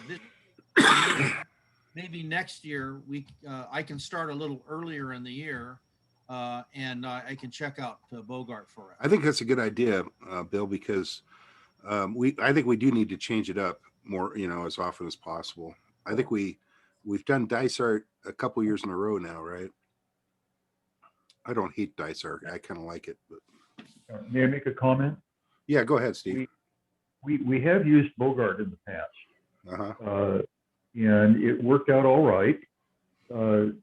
We also were up there with I can't remember if it were the Desert Rats or the Coachella Valley ARC, but they were also up there at that time. Whether we were visiting or not, I don't know. An alternative location is Coombs Middle School or Continuation School. Now, we've used that before, and that's actually a pretty good site. But we also had a club member who was one of the school district employees who facilitated things. So I don't know anymore. We don't want to be up there if there's another club. No. And in fact, I remember, excuse me, I remember that being the issue years back, was that it would always come up. Let's go to Dysart Park, and for some reason, other clubs would be there almost always. I guess maybe because it's a good spot. Bogart Park. Bogart Park. I mean, yes, I'm sorry, Bogart. Yeah, on Dysart, if there's going to be another activity there, is parking going to be an issue? No, it's not a problem. We have our own grassy area that all the activity happens up above. It's not. It's a separate area. Yeah, that's not a problem. Comment? Go ahead, go ahead, Michael. Okay, Steve, I don't recall that we ever had both of our clubs, Desert Rats and SPARC, operating at Bogart at the same time.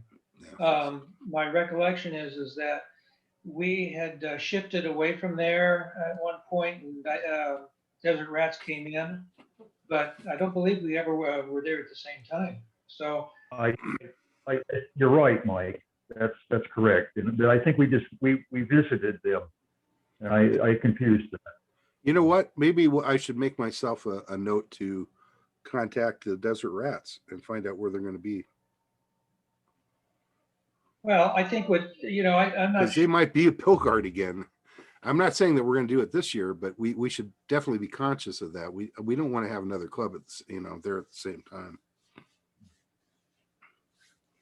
Obviously, that becomes a whole nother issue. We're not going to be sharing filters, so.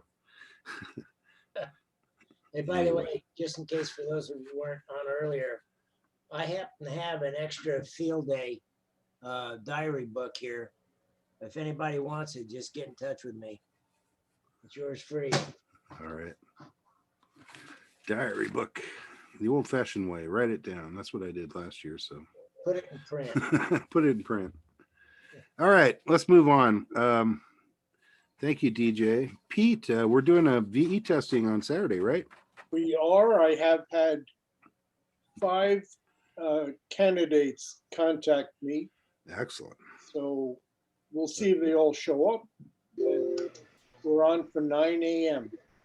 Hey, Jeff, were you planning on making it, or? Yeah. Could you give me a ride? Sure. I'd appreciate it. It just makes it easier for me. So, Pete, how are you fixed for VEs? Do you need me or not? When we sent out the message, I only got one reply, and that was from Mike. But since then, I've contacted Jeff, and he's going to be there, and Dave is going to be there. So we have. I'll be there. Tina wants to be there. Oh, yeah, you didn't send me a message, Tina. Oh, I forgot.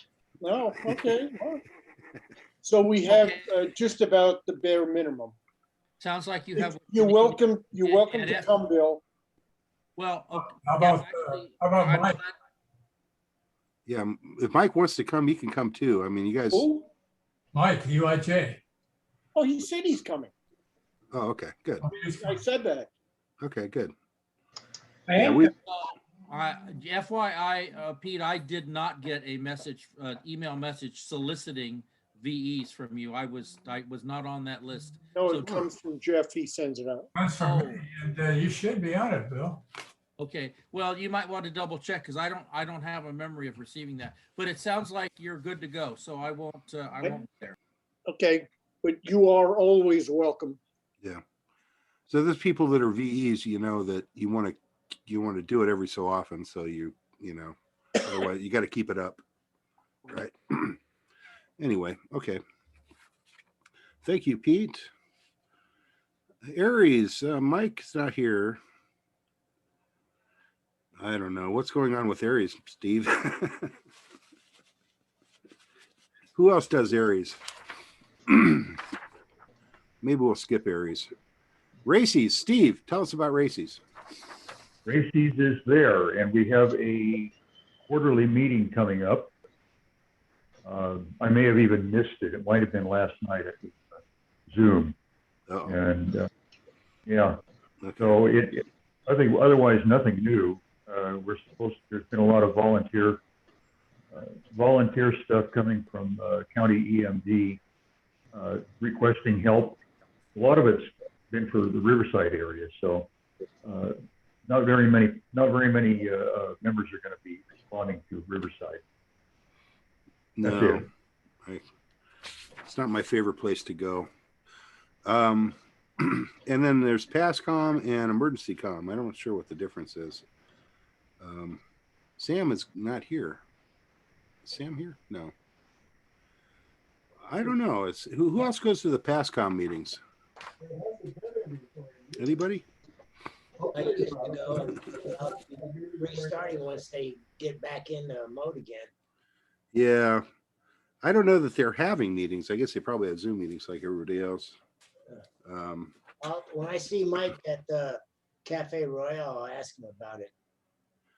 Who runs the PASCON? Yeah, I'm just curious if the meetings are still happening. We should definitely have somebody that's attending them, just because we want to keep up with that. I'll slowly get back on board with that, Dave. Okay, I appreciate it. Somebody, just like you said, somebody. Who else? Well, Larry, you know, I don't attend. I attend it all the time, but they have the meetings, but they haven't had it. They haven't had them in a long time, right? Yeah, Right. That's what I thought. So I haven't heard. I talked to Mike a couple times. He didn't know when they were going to start up again either. Right. Thanks, Larry. Yes. So when I get a word, I'll let you know. Okay. I was just wondering. I thought probably they had virtual meetings, but I guess not. Maybe they're. No, they haven't. They're not that technical savvy. They're not that important. It's not that important. All right. Before we move completely past races, yes. I will mention that there is a races class via Zoom this coming Tuesday. It's at 1 o'clock. So I'm already registered for that class via Zoom. And if you guys are part of races, you probably are on their email chain, and you would know about that. Yeah. Comment. I think that is. Bill, do you recall if that was a weather thing, weather-related presentation? No, the weather-related one was last month. This one is on repeaters. Oh, repeaters. Yes. Okay. Right. Okay. Is there any other? There's one more thing we have that I asked Jeff to put on the list, but I never got the list. But that's all right. It's normal. Everything's confused nowadays. We have been having a consistent issue with with our 75 meter frequency, our official frequency, and I just want to know if there's anybody in the club that is opposed to changing our official 75 meter frequency from 3975 to 3945 to 3948. Anybody that has a problem with that? Nope. Okay. This is what's going to happen. I'm going to change the website. I'm going to fix it on the website. And from now on, I also probably change it on the script. whatever else I have to change. We're going to change it to 3948. It's just because the guys at Keels and Wheels, whatever they're called, they just don't want to let up. They just keep going. They keep talking and talking and talking, and they go way past their normal time. So but they're I'm tired of. They're pretty consistent, and They they're are there every week. You know, every week. Yeah, it didn't so used to be it's- that way. Yeah, so it just makes sense to change it rather than try to fight it. You know. Exactly. So 3948 will be the new official SPARC. 3948 kilohertz. Dave, a suggestion? Yes. I would suggest that Jeff send out a specific email regarding that one topic only, because there's a lot of club members that are not here present. That's true. That's true. And they may not. We definitely will send out an email, and I will. I'll fix the website, and then I'll send the information to Jeff, and he'll send out an email to tell everybody about it. Yes. Yeah. Now I'm slowly getting back into things. We'll reconstitute the emergency communications committee again to start updating our chart and everything with all the frequency changes and that is Sure. do that. Sure. Was that your Billy Wick, Joe? Yeah. Well, remember. Okay. I'm going to put your name next to emergency comm. Yeah, we'll get that group back together again and then Okay. Update the chart that I know it's been a couple of years or so since we did anything with it.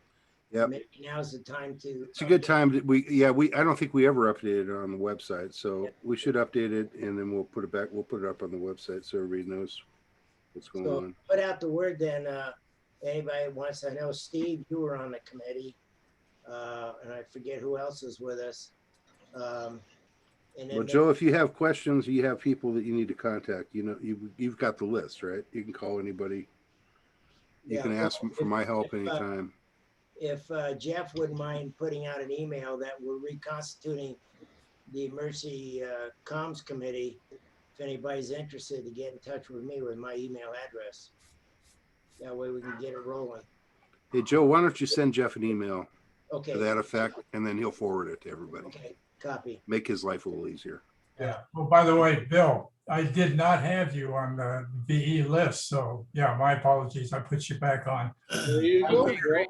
I'm going to have to send this list out and see if I got everybody on there that should be, or if I've got somebody on there that does not want to be on the VE list. I've got about 10 people on there. Yeah, we have amazing number of VEs in our club. Yeah. And the people will show up like Father Ron, and he never says he's going to show up, but he almost always does. Hey, is he out of the hospital? Yeah, I'm pretty sure he is. In fact, he was on the net 2 weeks ago, not last week, but the week. He's out of the hospital. Huh? I think so. I got a question. It's actually for Steve, but do you know anything that's going on with the repeater? Oh yeah. No, I do not. Okay. We're concerned that the first is going to come around and then the repeater is going to be dead. But I'll inquire. Yeah, I'm. If that happens, guys, don't. It's the same drill. We just moved to SPARC 1. If the repeater's down, anything that happens, we'll probably just move to SPARC 1. We're not going to go to the output because that's not the right way to do things. If we have, it's an okay way to do things if it's down for a temporary, reason or something. But if it's a permanent issue, we just abandon the frequency and we go to SPARC 1. That should be the normal procedure. All right. I think that's pretty much it. Is there anybody that has anything for the meeting? Wants to anything interesting going on? Okay.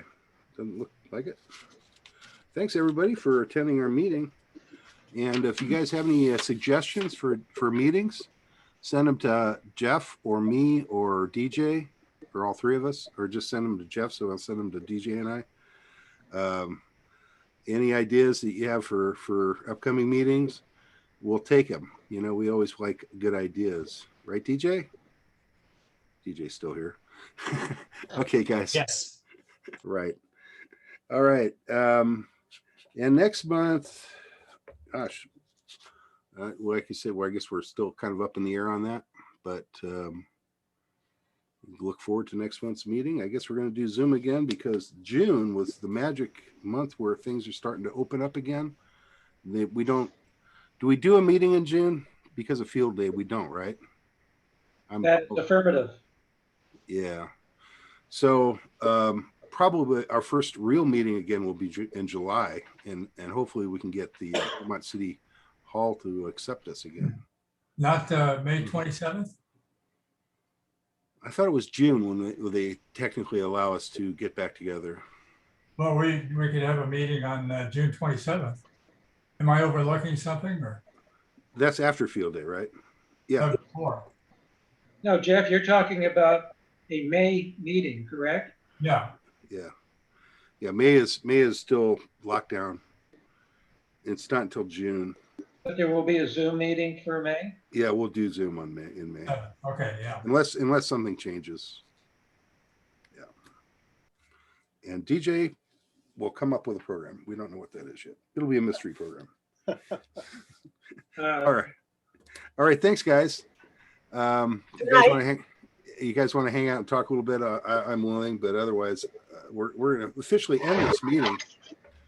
Hey, Dave, if June opens up, are we eventually going to go back to the meeting and see? Yes, we want to go back to the meeting, and like I say, June. I think we normally kind of we just make the field day be the meeting. I don't think we have meetings in June, do we? I don't know. We've never had that I can recall. Yeah, I don't remember that. So, okay.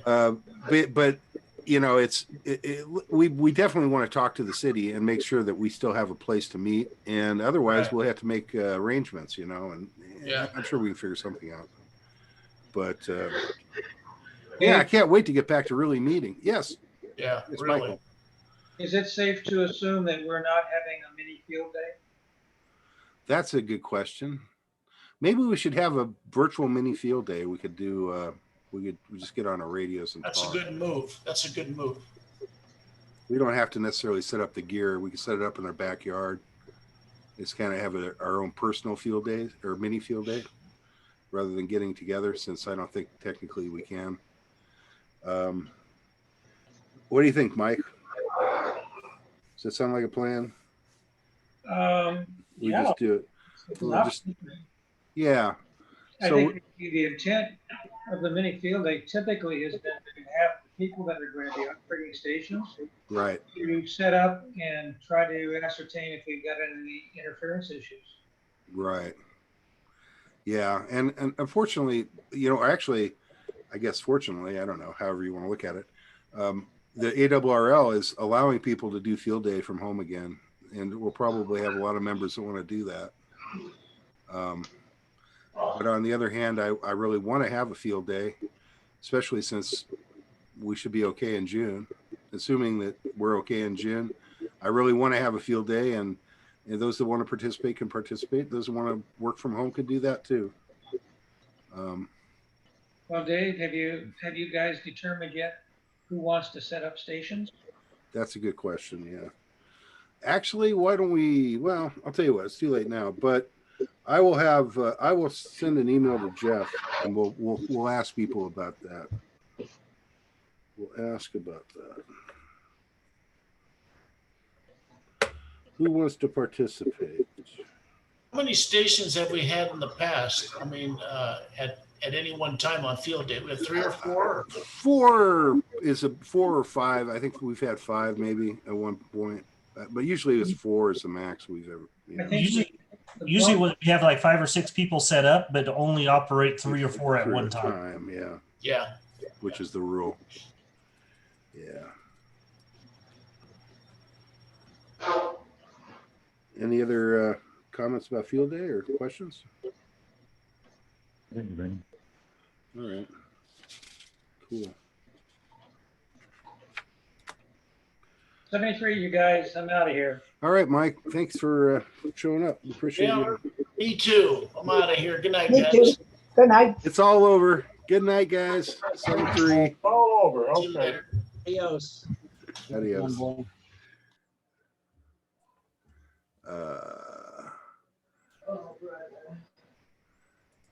one good is to Meeting